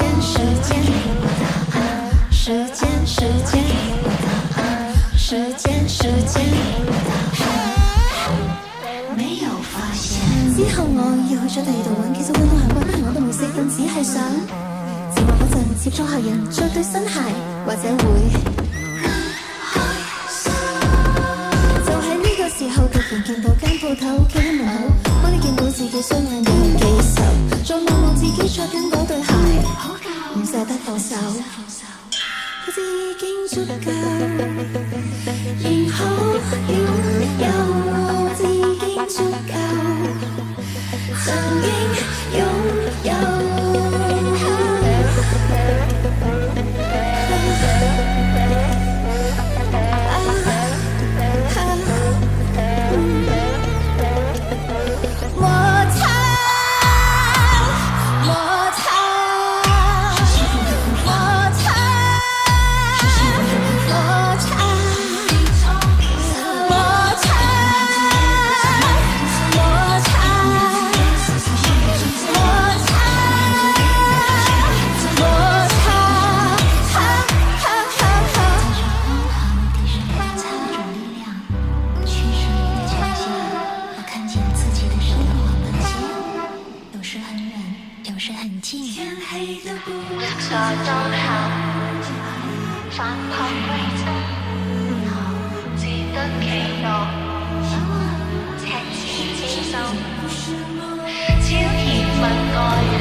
帅！太强了啊！老师不用出场了。哎呀，这个应该。好精彩哟！他真的把整首歌颠覆了，他的世界就是充满了惊喜。他在摩擦的时候，我觉得他是有一些呐喊的，也许是讲的我们在生活当中的压力啊，一些我们不愿意接纳的一些事情啊，但他还是会引导大家要释怀，就是觉得他的这个设计很巧妙。这首歌让他有了新的生命，然后并且赋予了它一个高层次的一个意义。滑板鞋把它变成一个梦想的东西，里面的很多设计都很精彩，特别是那段粤语 rap。活在当下，返璞歸真，自得其樂，赤子之心。这种正向能量的说唱歌词，我觉得正是我们中式说唱的魅力所在。节目组告诉我说，这是婉之自己私藏歌单当中的一首，我反复的确认。我问了同样的问题，我在想，香港的朋友可以听到这首歌，蛮久之前的一首歌了。应该就是他推出的时候，是不是有很多短视频一直这样摩擦摩擦这样吗？我们都会看到。哦。今天是第一次挑战 rap 吗？算是。如果这个算 rap 的话，是也是算是。而且今天这个 rap 的词全部都是婉之自己创作的。其实还有一句念白让我印象很深，就是活在当下，返璞归真，自得其乐，赤子之心，对吧？是的，就是提醒了自己，回到初心，回到他最初带给我的快乐点。治愈不一定要很复杂的，可能一个很简单的，只是平常太忙给遗忘的一些小幸福，它可能就可以给你一些治愈了。说得好。婉之在参加我们的国乐无双之后，其实也收获了很多很多暖心的评论。有没有去关注大家对于你的舞台的一些评价？有的。我觉得这个旅程走到了今天晚上，觉得自己也尽了力了，也真的开了眼界，认识了好多很爱音乐、很爱 creative 的朋友。这是我生活觉得最丰富的其中一点，然后大家都是非常的尊重 creative， 在一个电视节目上可以让大家这么自由的去改音乐，去选自己喜欢的音乐，去重写歌词，还有所有的创作，我觉得是不可多得的。就是我真的很感谢节目组、导演组让我去做这个事情，让我这一期，真的梦想成真。我真的带着一首没有任何不是我的一首歌回家。感谢大家送我这个旅程，也谢谢你，谢谢婉之。其实这两歌都很特别，《春春》这个酒鬼的歌，这首歌发行到现在不到3个月的时间。哇！我就想说，有很多年轻的音乐人也值得去给大家推荐。就我们听到的好的歌曲，也应该要通过这个国乐无双的舞台，让大家更多的认识他们。我们还知道这个歌原来当中是有一段吴语方言的念白的。实话实说，因为春春的关系，我才了解了这位歌手。普阿山。对，我们浙江湖州人。然后他的讲法呢，跟杭州话有点像，要不学一段？这个表情，这个表情。你要不要一起学啊？很难呢。不管什么都要慢慢的吃，不管啥么子，侪要慢慢嚼。慢慢嚼，吃叫吃，慢慢叫吃，好可爱。婉之学一学怎么样？哎，不乖，啥子都要，慢慢来吃，哇，好准呐！好厉害！廣東話點講咧？唔理乜嘢都要慢慢食。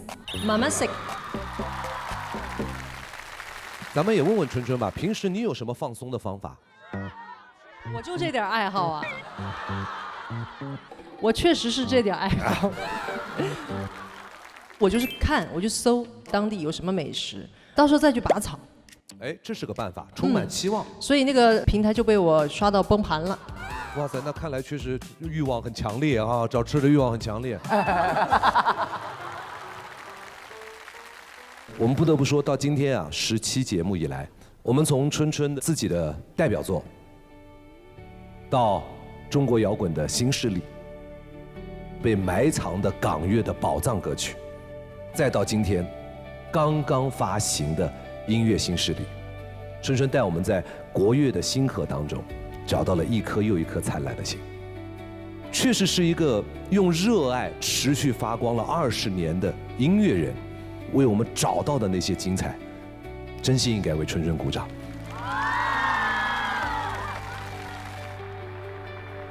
我没有想到说参加一档音综可以收获一个这样的一个好的原创音乐人帮你去创作的一个量身定制的一个作品。这个缘分、这个契机，还有这个音乐作品本来上乘的质量，我觉得会让我心心念念的。经过3轮的累计，当前累计简纯中艺值领先的队伍是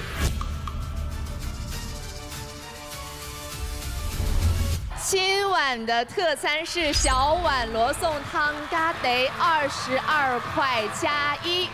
哇！哎呦！再次感谢2位。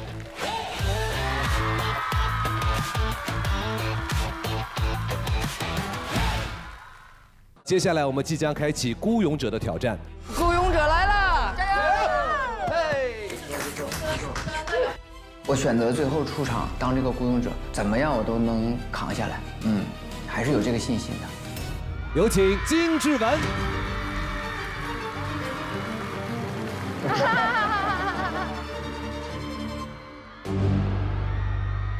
跟我们说说是怎么决定担任孤勇者这个岗位？在夜晚的时候是我状态最好的时候，所以我今天呢，也主动的要求自己担当这个孤勇者。我希望今天我准备的曲目，能让大家在这个时候精神一下。对，听说你的狠话已经很溜了。我的狠话，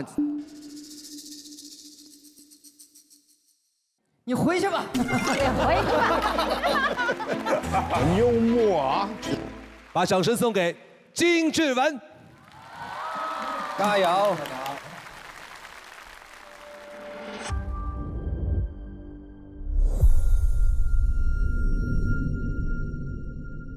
这一期的选曲，我选择《野草》这首歌。我第一时间听到它的时候，特别有力量。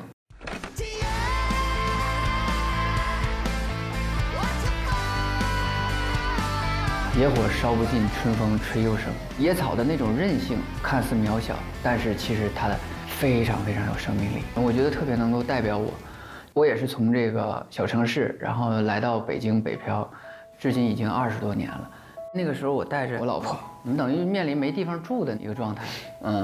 因为那个时候交房租就是交不起，也很难接到活儿。好不容易接到了一个编曲的，结果那个钱不但没挣着，我那个编曲还让人就是白嫖拿走了。我记得是5000块钱，刚刚够我交几个月房租的，熬了3天3宿一眼没合。那个活儿就像一根救命的稻草一样，结果我还没抓住。老婆就是那个时候很心疼我，然后掉下了眼泪。在看到她心疼我而掉泪的那时候，自己心里暗暗发誓，一定要带着她在北京慢慢的越过越好，过上好日子。然后我记得在30岁生日第2天，大半夜电话响了，你好，来上海试音，你能来吗？我说能啊，我说我能来呀。飞到了上海以后，一路开启了这个开挂之路啊。想要问问你敢不敢，像你说过那样的爱我。有些难以启齿的柔弱，在孤单夜里会滑落。如果还有梦，就追，我的这个歌手之路是泥土里长出来的，经历过很多事情，反而变成我更坚定去追寻我想要做的那件事情的决心和信心。我觉得这个韧性就像野草一样嘛。网上有一些网友说，文哥歌红人不红，个人觉得这是一种困惑。你可能不知道我是谁，但你一定听过我的歌。其实这是一件很幸福的事情，让我这个生活工作都可以非常的自如。其实大家能够记住我的歌，我自己就已经很满足了。跟我们分享一下你的改编思路。印象最深的就是副歌的第一句“今夜我乘风归去”，特别有一种奔赴感，一种向往的感觉。想通过《野草》这首歌和我对生活的理解、对音乐的理解，让大家知道我有一种这样的治愈的方式，希望这种方式也能够治愈大家。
谢谢金志文，也谢谢台上的各位音乐家们。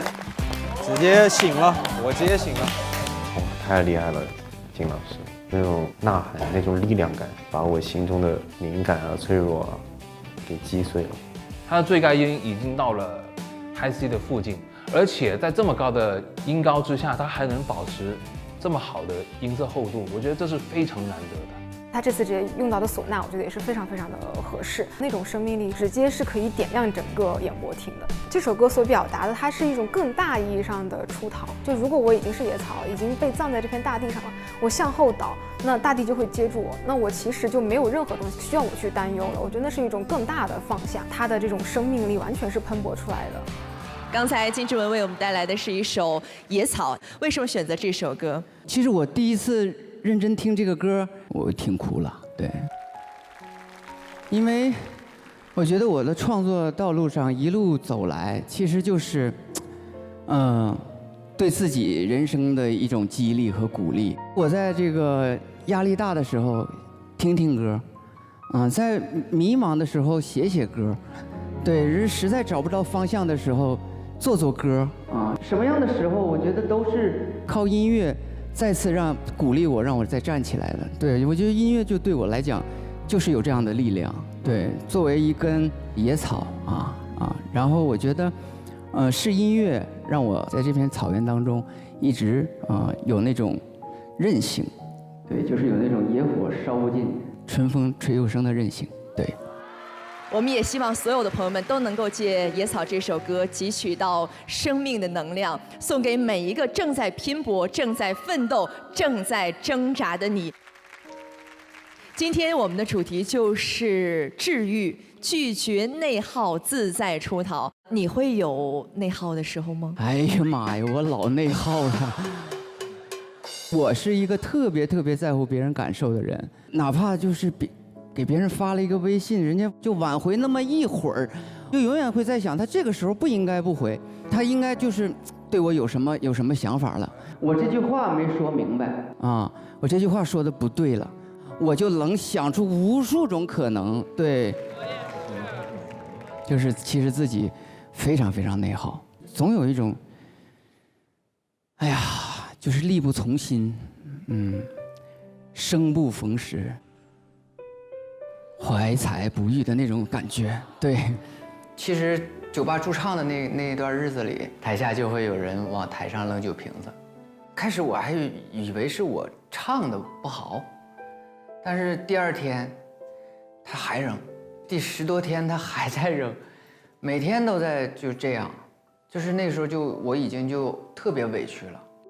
当我就是有一天，终于想明白一件事情，就是与其在这儿每天在想，那不如去做。然后那个时候我就写歌，对，有的时候梦里都会有旋律那种的，然后就会让自己完全全身心的、很沉浸的投入到那种创作的状态当中。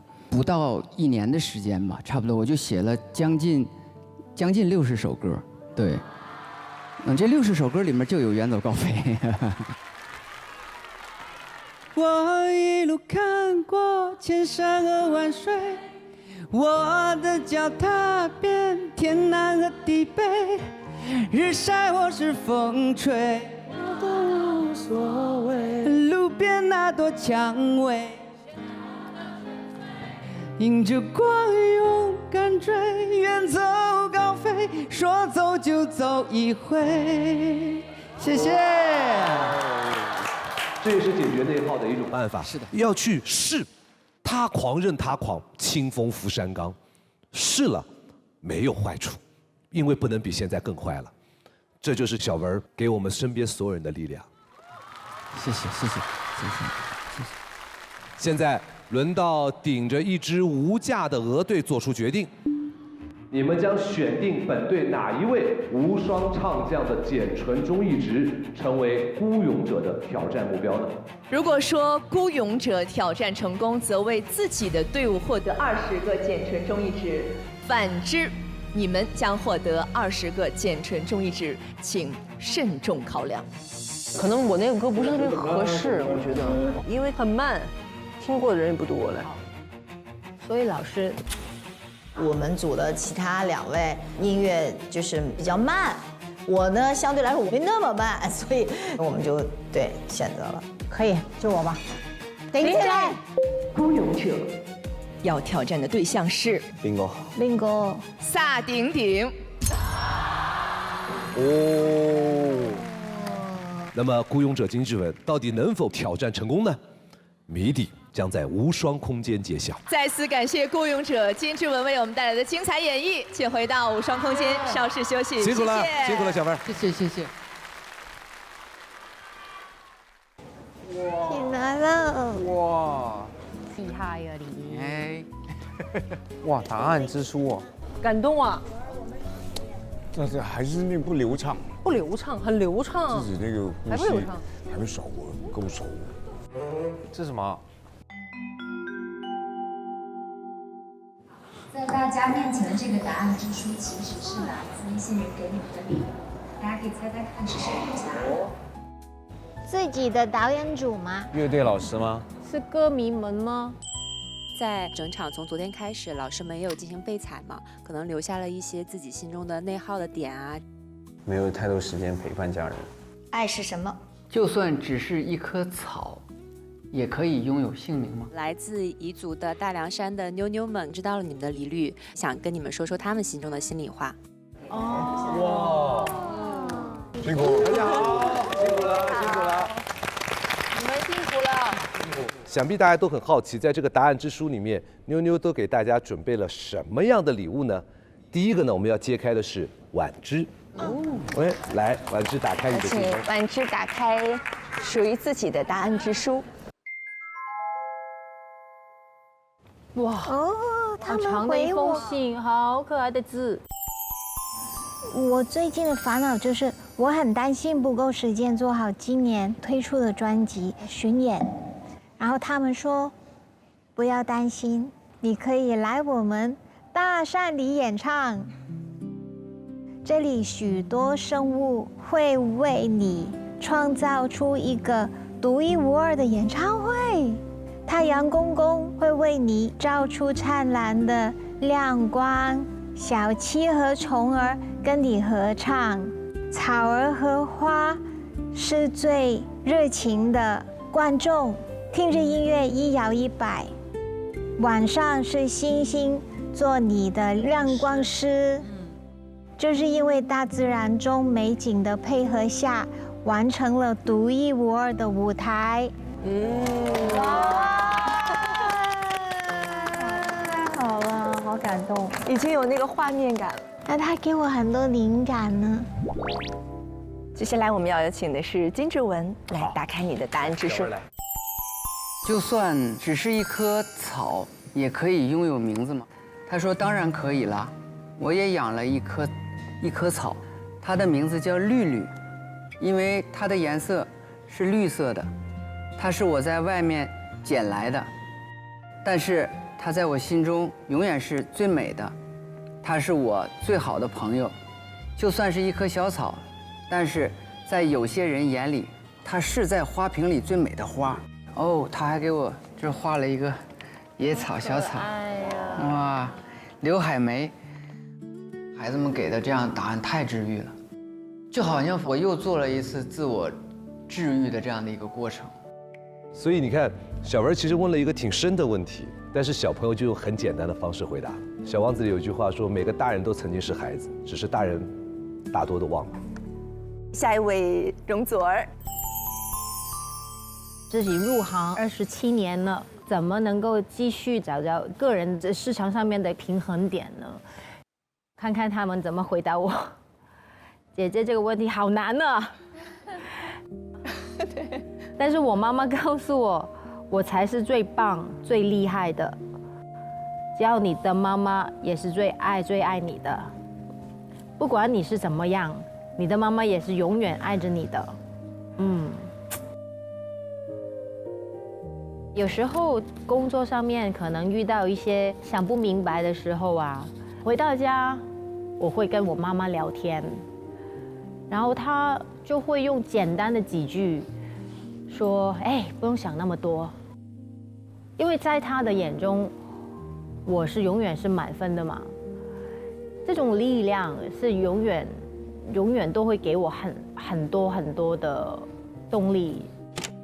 我妈在我这个年纪的时候，她就把自己所有人生的其他东西都放下，她就陪我冲。她也是一个简单的妇女，她也需要很多的勇气去面对一个新的世界嘛。我还是非常希望她身体健康，能够欣赏我每一场演出。至于我在市场上面怎么找到平衡，我还是自己找吧。我自己努力一下。这个问题对小朋友有点难。你拆开它的时候是一个小兔子。哦，真的吗？那是因为小朋友知道你喜欢兔子，所以他们特地折成了小兔子的样子送给你。好可爱哦。接下来撒顶顶。我最近其实想的一个问题就是爱究竟是什么？比方说以前我爸爸，他呢脾气不好，产生分歧的时候，我就每一次都要说服他。我觉得啊，爸爸你听我讲，我觉得那个就是我对他的爱，我要说服他。但是呢，突然有一天，他跟我争执得很严重的时候，突然一脚提起来要踢我。哇！那个时候突然我就把他的腿抱住了，我爸就在颤动我说：“你给我松开，你给我松开。”然后在那一瞬间，我们俩就都笑了。我突然发现，其实爱的样式非常多样。然后小朋友这么说的：“爱是转圈圈。”外婆把好吃的给了妈妈，妈妈把好吃的给了我。我把好吃的给了外婆，爱像在3个碗里转圈圈，像外婆和妈妈对我的每点每滴。我觉得心甘情愿吧，循环往复吧。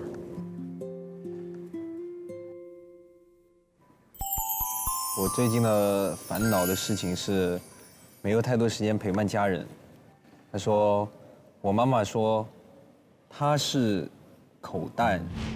无论走到哪里都会装着我们，所以无论你走得再远，妈妈也会一直把你装在心里。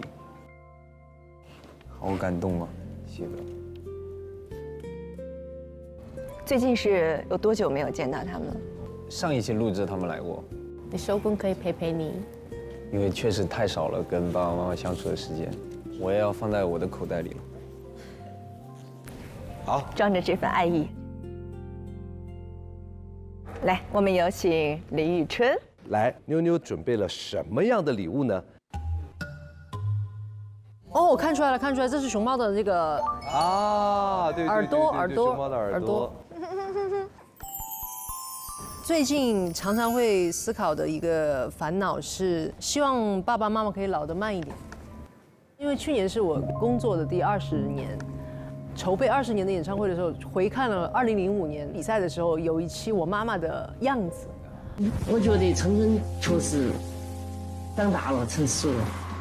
哦，那个对比其实是巨强烈的。那一刻我就发现说，哦，父母真的有变老，常常会思考这样的问题。我来看看啊，他的回答是：我的妈妈说吃鸡蛋就会长得快一点。那你可以让爸爸妈妈少吃一点鸡蛋，会长得慢一点。哇！哦，这是我觉得只有小朋友才会有这样的答案。好神奇的回答。你知道，发现这些瞬间的意义就在于会更加珍惜跟他们相处的时光。对。也祝福大家啦，跟自己家里人都能够有更多的相聚。你最近的烦恼、内耗的事情是，身边的人呢总管着我，经常管你。哇，我不要读了，就读这种东西就经常管你，可能是爸爸妈妈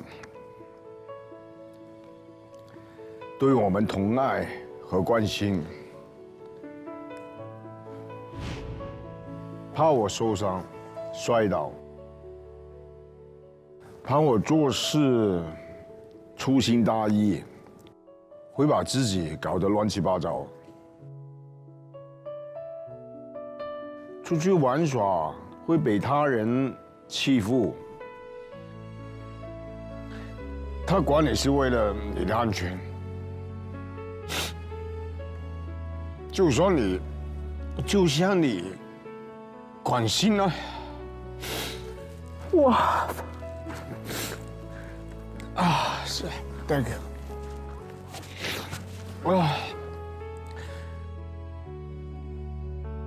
就像你管心爱的小玩具一样，你要是多抱抱它，那就不会那么紧张吧。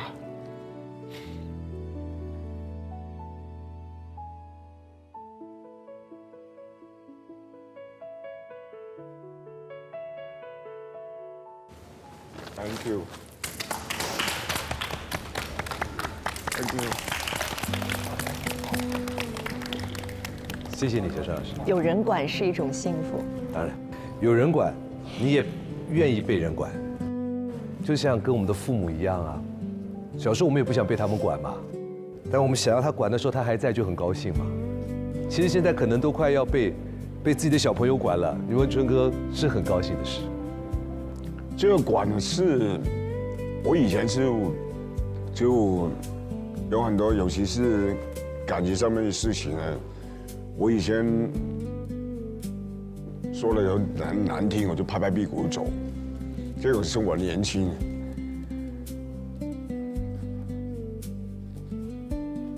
后来呢，我就觉得是，不然你一辈子这样子，有人管比没人管好。我现在碰到对的人，我觉得我是幸福了。我也是非常感恩遇到我这个另外一半，还有我现在这个家庭，我觉得也非常的幸福，非常美满。看今天小朋友给了我们最简单的，但是又最治愈、最有哲理的那些答案。我觉得所有被感动的朋友大概都是这样，就是心里那颗童心还没有被我们遇到的困难所完全征服，所以我们会被童真征服。他们就那么的直接，我其实很向往这种状态。小朋友的世界，他会把复杂的问题简单化。其实我们每个人都具备的，只是我们可能忘记了。对，我们需要去找到它。他们拥抱大自然的那颗心是打开的，我也要学他们这样打开我的心。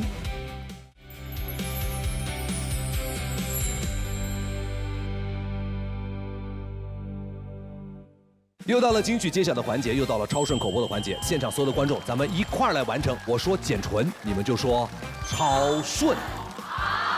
喝简纯工作，喝简纯财运，喝简纯学业，喝简纯生活，喝简纯健康，喝超顺。你们的配合也是超顺。接下来呢，就让我们一起来揭晓本期的排名。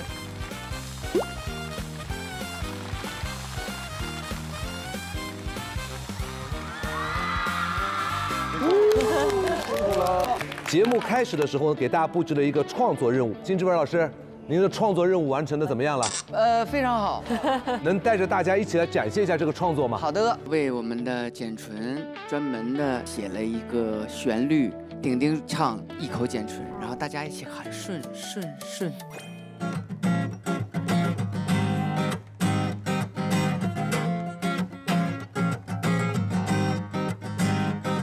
笔带着阳光，心裹着远方。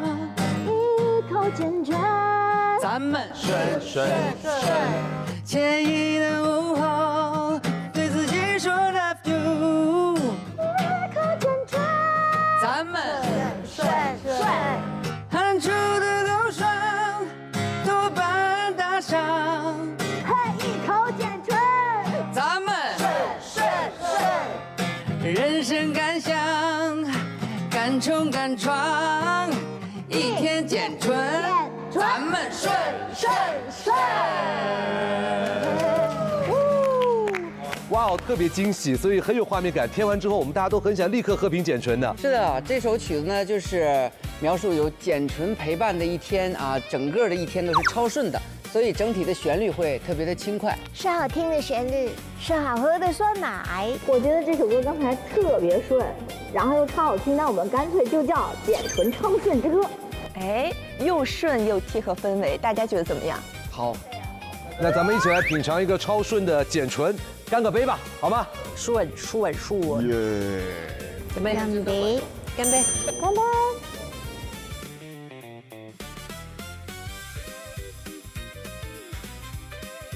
那么到这里呢，要恭喜大家完成了第10期治愈拒绝内耗自在出逃的演出。现在呢，我要来公布今天晚上孤勇者的挑战结果是成功。恭喜孤勇者挑战成功，为自己的队伍获得了20个碱醇中驿值。那么接下来揭晓国乐无双第10期累计碱醇中驿值更高的队伍是。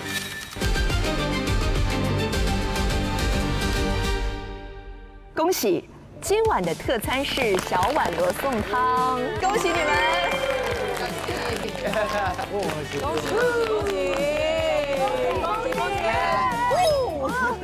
恭喜获胜队伍的所有唱将，你们将获得第10张无双金唱片。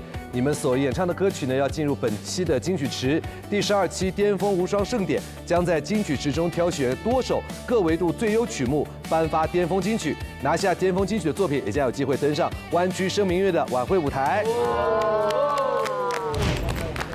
这一期拿到这个金唱片，就是感觉就特别圆满，很开心呐。挺开心的，再接再厉，一往无前。干什么？掌声欢迎！不要动，娜娜不要动啊！帅一点，帅一点。哎 ，Thank you。啊，好紧张啊，像女儿一样。谢谢。天哪，谢谢。哦，谢谢。本期呢是歌曲被收录进金曲池最后的机会。我们本期的主题新欢，人间烟火正当时。我也很开心认识这么多很好的音乐团队，那这次我玩得很开心。还蛮沉浸式的一个体验，因为希望可以唱出好听的声音给大家听。就是我会想要看起来很坚强，希望去成为那个很坚强的那个人。我这个人一讲到爸爸妈妈，我就会有这个情绪吧，我会想感恩神所有的东西。因为这首歌呢，可以说是刻在我骨子里一首歌。就是好的音乐作品真的是不怕晚，你看20年过去了，依然是非常难出手。我觉得就是坚守初心嘛，这么多厉害的前辈，享受过程嘛。宋亚轩一直会是宋亚轩，国乐无双也一直会是国乐无双。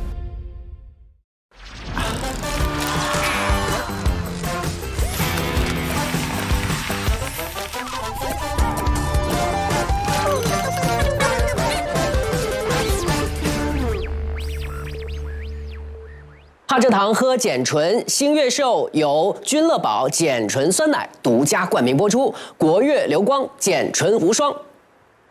嗨，欢迎大家来到星月秀。今天呢，来到节目当中的是结伴而来的2位来宾，在我心目当中，他们是绝对需要被珍惜和保护的，因为他们是唱作人。2位优秀的唱作人在此刻相遇，他是周柏豪，舞台上的他闪闪发光，阳光开朗，但这一次我们会看到一个更柔软的他。我很容易哭。他是林奕匡，从高山到低谷，再从低谷走回舞台中央。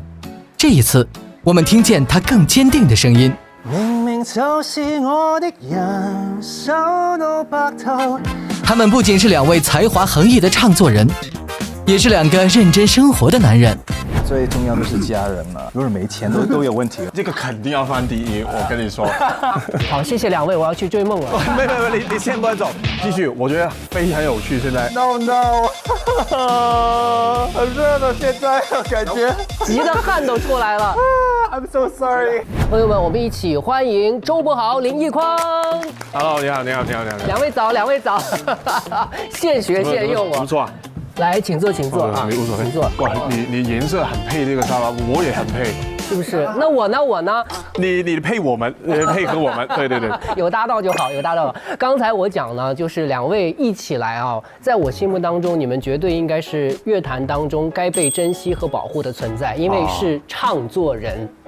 既要负责唱的部分，还有创作的部分。是的。尤其其实我们知道，创作现在是变成一个非常非常珍贵的事情，因为它有灵感来了之后，才要下笔去写，去创作一首歌曲。可是现在呢，慢慢来到了一个所谓的 AI 的时代，就是你们应该也在网上会听到有一些人会，比如用你们的声音去 AI 别人的作品，或者是把别人的作品通过 AI 去做改编，包括你们自己作品也会有这种情况。你们现在作为唱作人，对于 AI 的干的这件事情，会心里会觉得有点怎么这样？会有这种感觉吗？坦白说，有时候听到一些 AI 的作品，也觉得蛮好听，有点意思，是不是？对啊，蛮好听。而且在我当歌手之前，我是做一个 engineer， 就是一个音乐的工程师。然后我帮助我的制作人，然后做一些音乐上面的制作的一些的小功夫吧。然后我就是唱 demo 的那个人。但是现在好像不用了。AI 来唱 demo。对啊，而且是唱得非常非常好听，有情绪啊，然后高高低低也唱得非常好。然后所以这个我就觉得有点可惜，但是也要提醒我们人类要从不同的地方也要好好的加油，要更努力。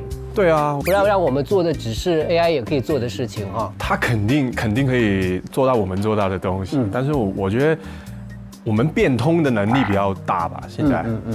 而且还是 AI 的刚刚开始，比较占上风的感觉吧。趁他还没有学会太多，是不是？对，博浩说的对，就是刚开始这个 AI。对啊。其实往后不知道会怎样。其实我觉得 AI 也有很多东西我们可以学习的。它可以帮助一些，比如说，本身想作曲，但是编曲方面不是特别好的。是的，是的。比如说，我想写一首有节奏的歌，那需要编曲很丰富的时候，可能我要学很多年才变得好。是的，那 AI 可以帮助我，但是这个旋律都是我写嘛。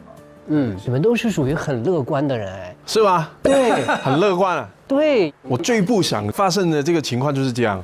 比如说我写了一个旋律，他突然间跟我说：“你这个旋律这样唱不好。”但如果 AI 可以给我一些的建议，那如果我真的觉得他的建议是好的话，那我就是输给他了。这是你写的还是他写的？对啊，就输给他了，所以我一直都不敢用太多的关于 AI 的创作的东西，我都不敢用。我反正就觉得说是现在还可以写的话，就要写多一点。对。之后不知道怎样了。对。但是我会觉得有一些不能代替的，就是在台上的表演，或是人的情绪，我觉得是非常重要的。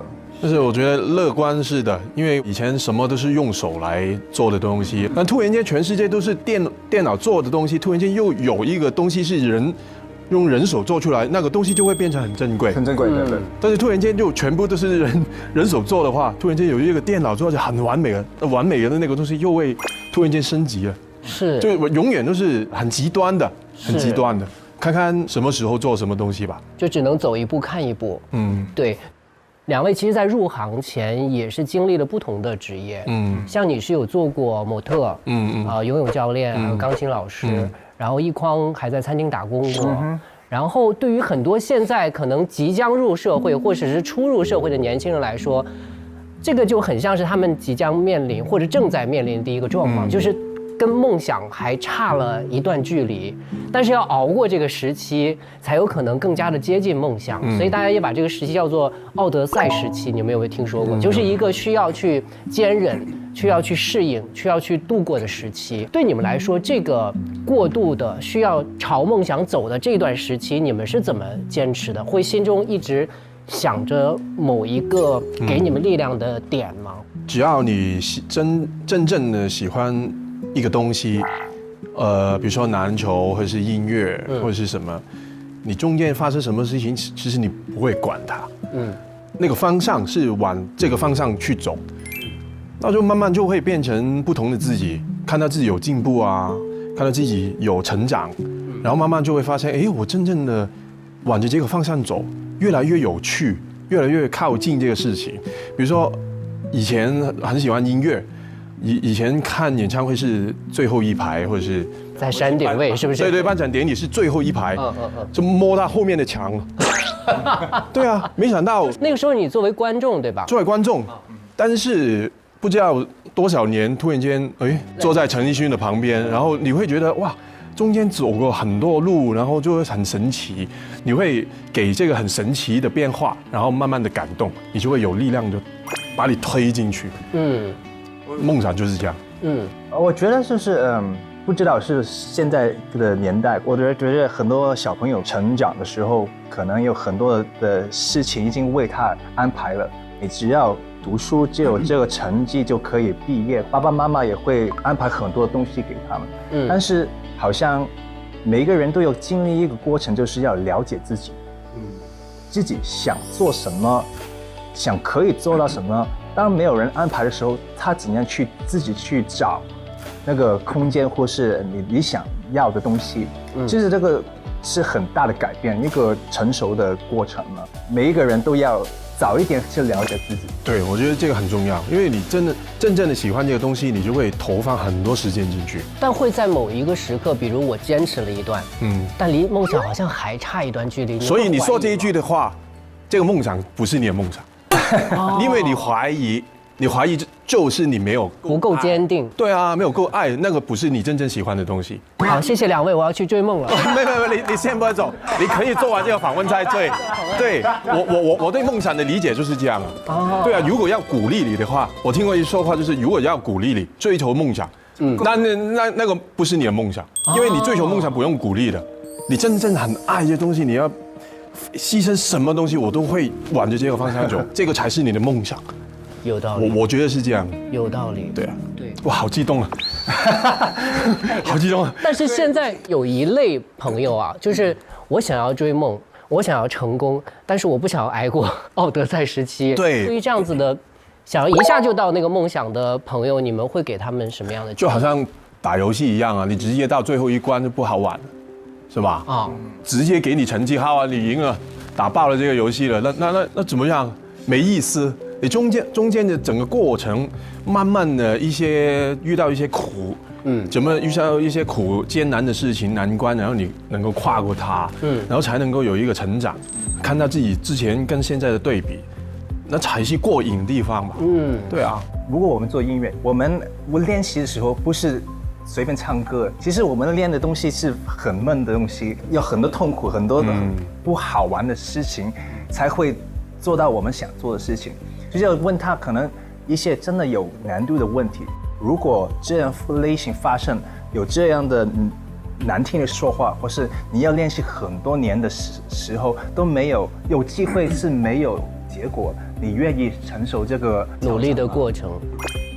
我很喜欢的一些打篮球的，踢足球的球星，全部都成功是因为他们努力。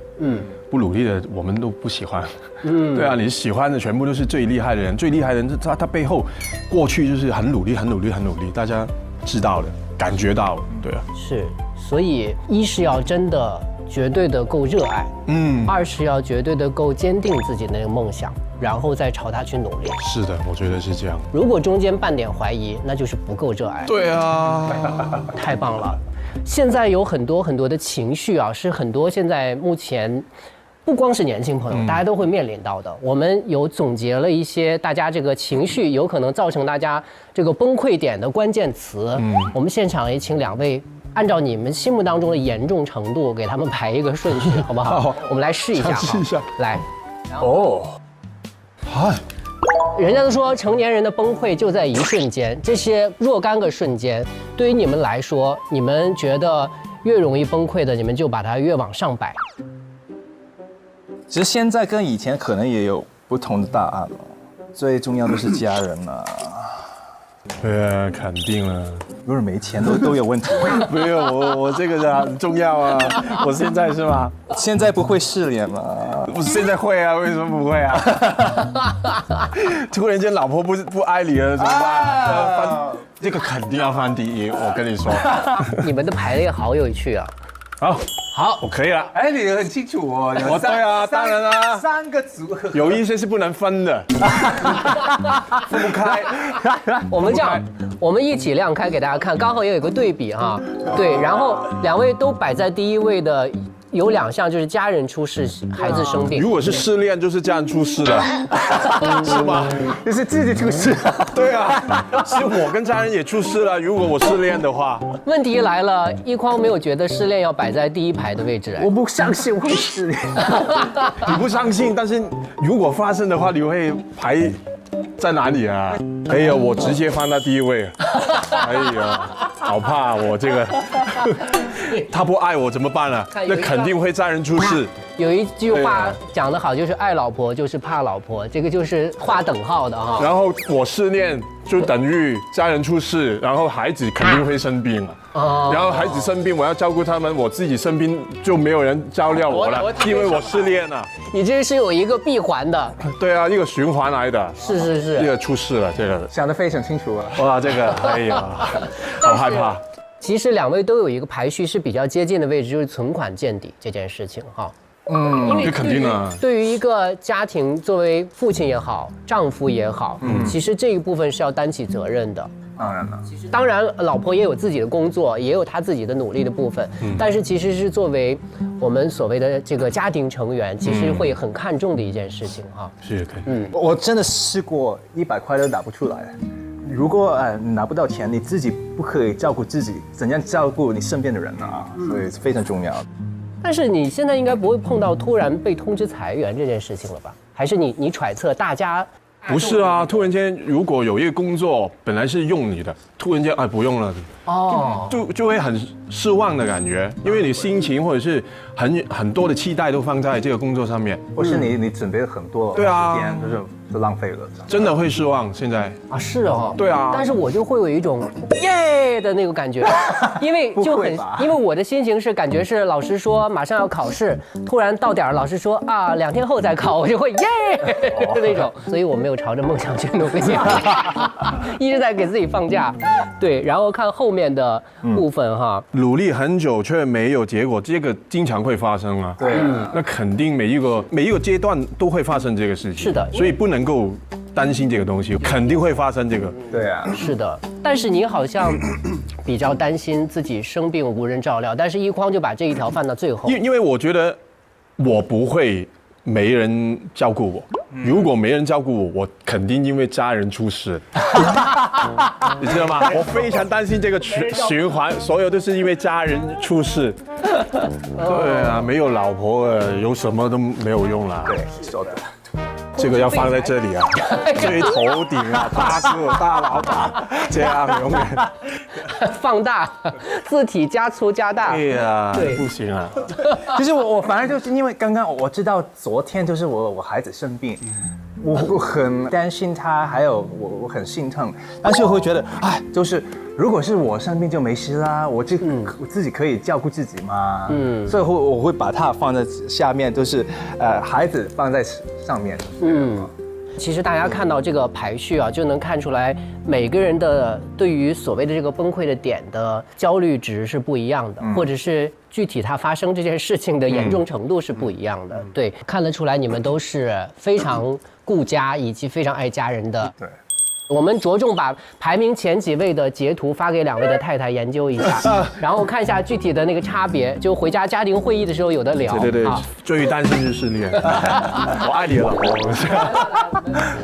好，那其实刚才看到有一些所谓成年人崩溃的瞬间啊，2位最近合作了一首歌叫做《纯粹想哭》。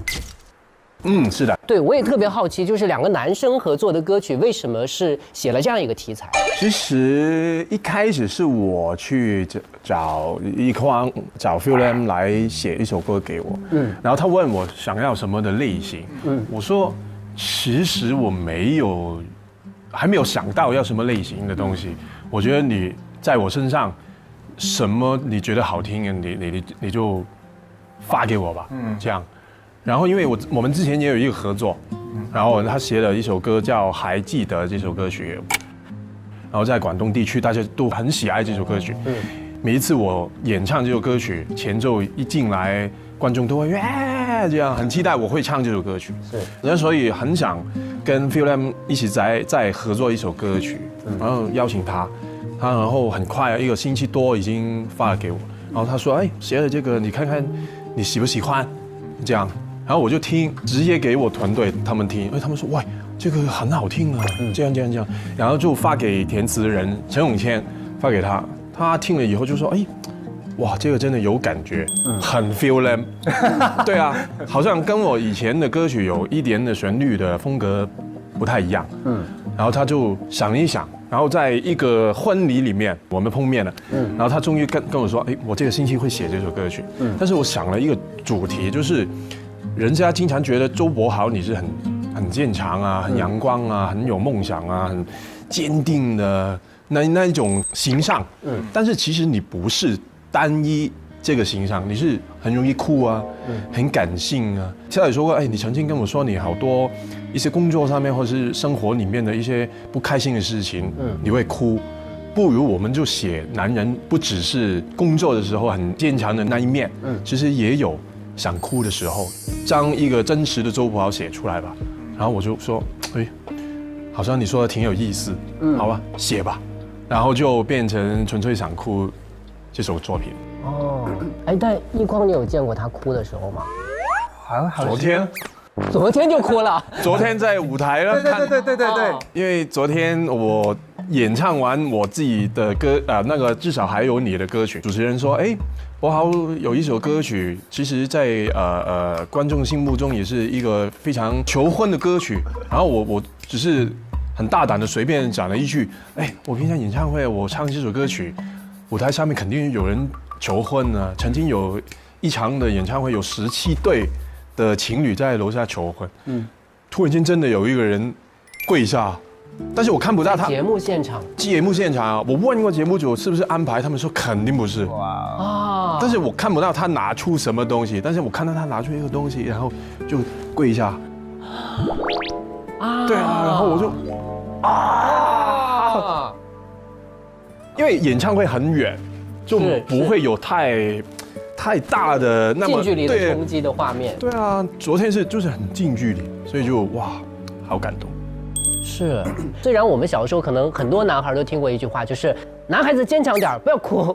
对。但是其实这首歌，我觉得无论男生女生，就是如果你有这个想哭的情绪，你只是纯粹想哭，那你就哭。对啊，我觉得因为每个人出生。第一个会做的事情就是哭，是的，在那个手术室里面，第一个事情就是哭啊。是，那为什么不可以哭啊？是的，对啊，不开心就哭出来，然后哭完，有时候就真的觉得没事。对啊，所以这首歌就是想表达男人其实也有想哭的一个情绪，可以哭出来的。这样。柏豪都会哭，你直观就哭了。我很容易哭，想哭就哭没有问题的。那么常看节目的朋友都知道，我们聊到了纯粹想哭，肯定是想请2位跟我们现场清唱一下，但是那就俗套了啊！我们是唱，但是我们要完成一个小挑战，因为2位都有很多很经典的作品啊，我们想用2位的歌曲来做一个高音 PK 的挑战啊！对，高音 PK， 哇！对，就是你们可以任选其中一句，要求是接着唱的人的 key 要比前一个人要高。哇！对，夹子音啊！夹子音，什么叫夹子音呢？就有一个夹子突然间夹到你。待会如果我唱的不够高音的话，你可不可以夹一夹？我们试一下哈，这个我们也不是要那个什么比拼个成绩要颁奖什么的哈，就是看看能够挑战到哪里，好吧？要不要用钢琴来有一个 key 啊？好啊，Phil 来了。OK。小心啊，小心一些玻璃啊！有玻璃会爆啊！第一原 key 是雨，是吧？对。雨，我想哭如何自控？心似鐵石心也痛。已是明日我想不辭而別，別煩我。好，然後要升一 key 了，是不是？你看原 key 啦。如我想哭，如何自控？心似鐵石心也痛。要是明日我想不辭而別，別煩我。如我想哭，如何自控？心似鐵石心也痛。要是明日我想不辭而別，別煩我。I'll be alright, I'll be just fine。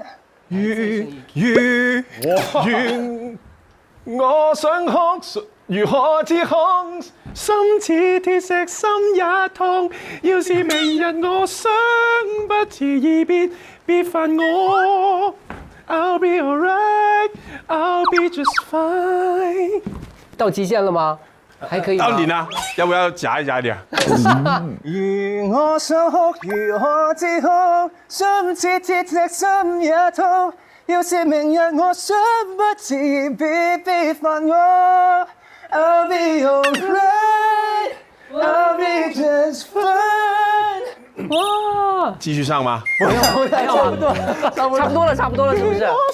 不要了，不要了，玻璃破了。对，我们不要毁掉歌迷心目当中这么美好的。对，原 key 就是最好了。是。情绪就不是高低，情绪有心底就这最重要。是的，我们这个没有难住你们哈，这个他们看得非常的开心，我相信所有看节目的朋友们看的也是非常开心哈，因为也是有很多的歌迷知道。两位唱作人来到我们的节目当中哈，就是虽然 PK 是玩笑，但是想听你们认真唱一段歌是真心的哈。就刚才那一首《难得一遇》，可不可以请一匡在现场给我们小唱一段好不好 ？OK， 好啊，我试试看。他每一天都做这个事情呢，在家里面，他经常拍视频。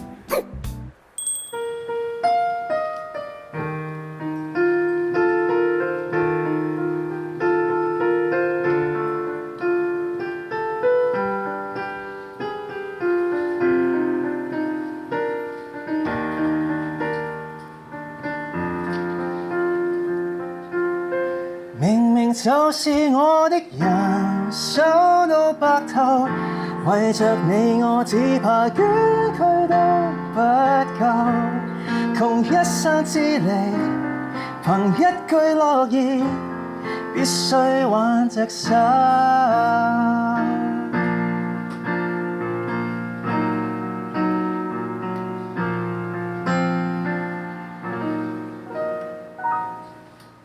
謝謝。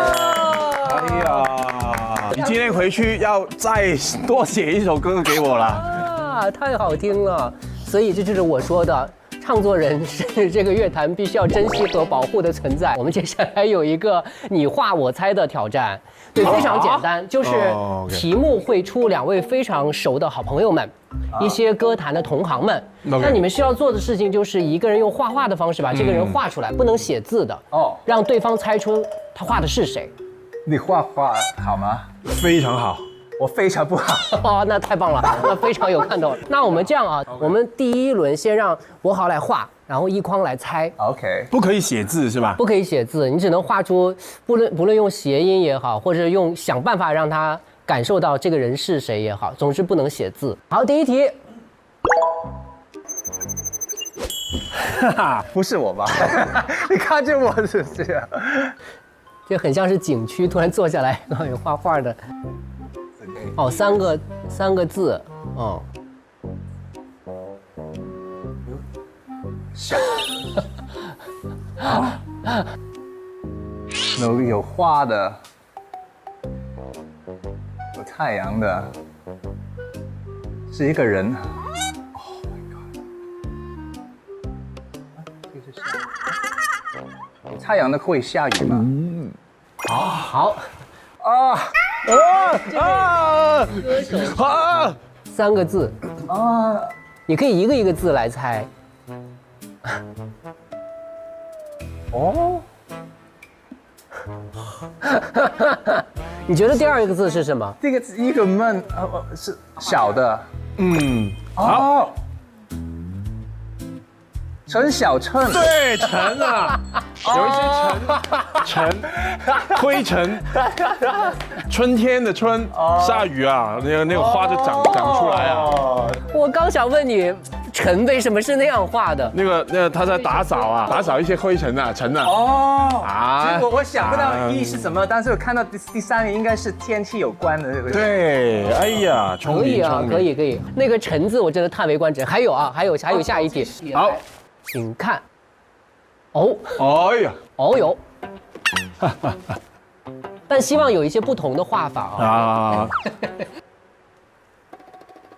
哦，音乐的。哦，有单车的。哦，来了，有唱单车的人吗？陈奕迅。来歌曲音乐，哎呀，单车。对，它的名字代表了音乐，而且你要画不同嘛，如果也是陈的没意思。对，再画都可以的，我知道是什么的嘛。来，我们开始交换了啊，要看一个1岁画画的人会怎样。我是0岁啊。城堡，窗，下雨，城。这个是窗户来的是吗？这个不是，这是什？这是书里面的字，文字。再多画一个别的字呢？我看第3个字了。第3个字，扣，安全帶呢個咩㗎？安全帶咩？不是安全帶嗎？ Oh no！ 這個拳，碰拳，碰拳拳，第3個字係拳，第3個字碰，第3個字手，第3個字係打唔打？第3個字係可以要準備畫第1個字嗎？感覺這個畫板已經不夠一框發揮的了，已經快要畫滿了。沒有繼續，我覺得非常有趣。現在，我猜到的時候我會大尖叫出來。Oh my god！ 這個人嚟嘅，這個不是人。你在畫什麼？這個。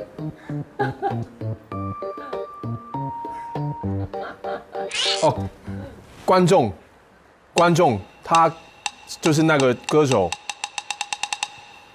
光頭的，是不是啊？是不是啊？是光頭，沒有頭髮，張衛健。No， 不是張衛健，很熱的現在感覺。我幫你縮小範圍，其中有一個字跟張衛健是同音的。張，對，哦，好多 fans 嘅，張學友。張學友耶！可是其實我想的東西，其實我畫不到。咁呢個係讀書、學習、學校、學習。這個是山，就是朋友、碰拳。今天是碰巧有的。那請問那個張字是怎麼回事？其實不是，這不是張字嗎？我想寫，這是歌神啊。神要發光。因為他在發光。但是他畫了光頭了，我以為他說他光頭的。不行，我當時想說，他好像在電影裡也沒有光頭的造型。對，行，好，再來。哇，你這個第一題真的，我第一個偶像就是張學友，我覺得我很失敗，急得汗都出來了。I'm so sorry。我覺得很有趣，再來。很熱的。我覺得不是畫的問題，是策略的問題。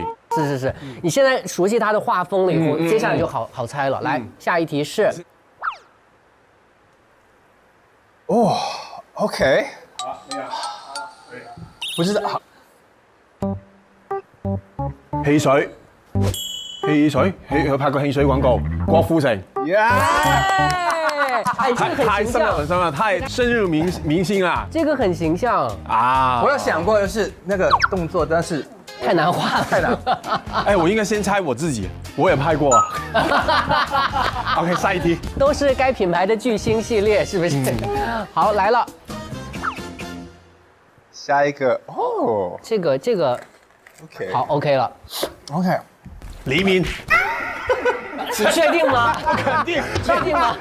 哎，如果跳猜错的话，要重新来过。不猜，对不起。那肯定郭富城这些秘密。你让他画。我是猜而已。可以了。 OK。是关于天空的。黄昏。黄昏错是吧？是跟黄昏有关的是吗？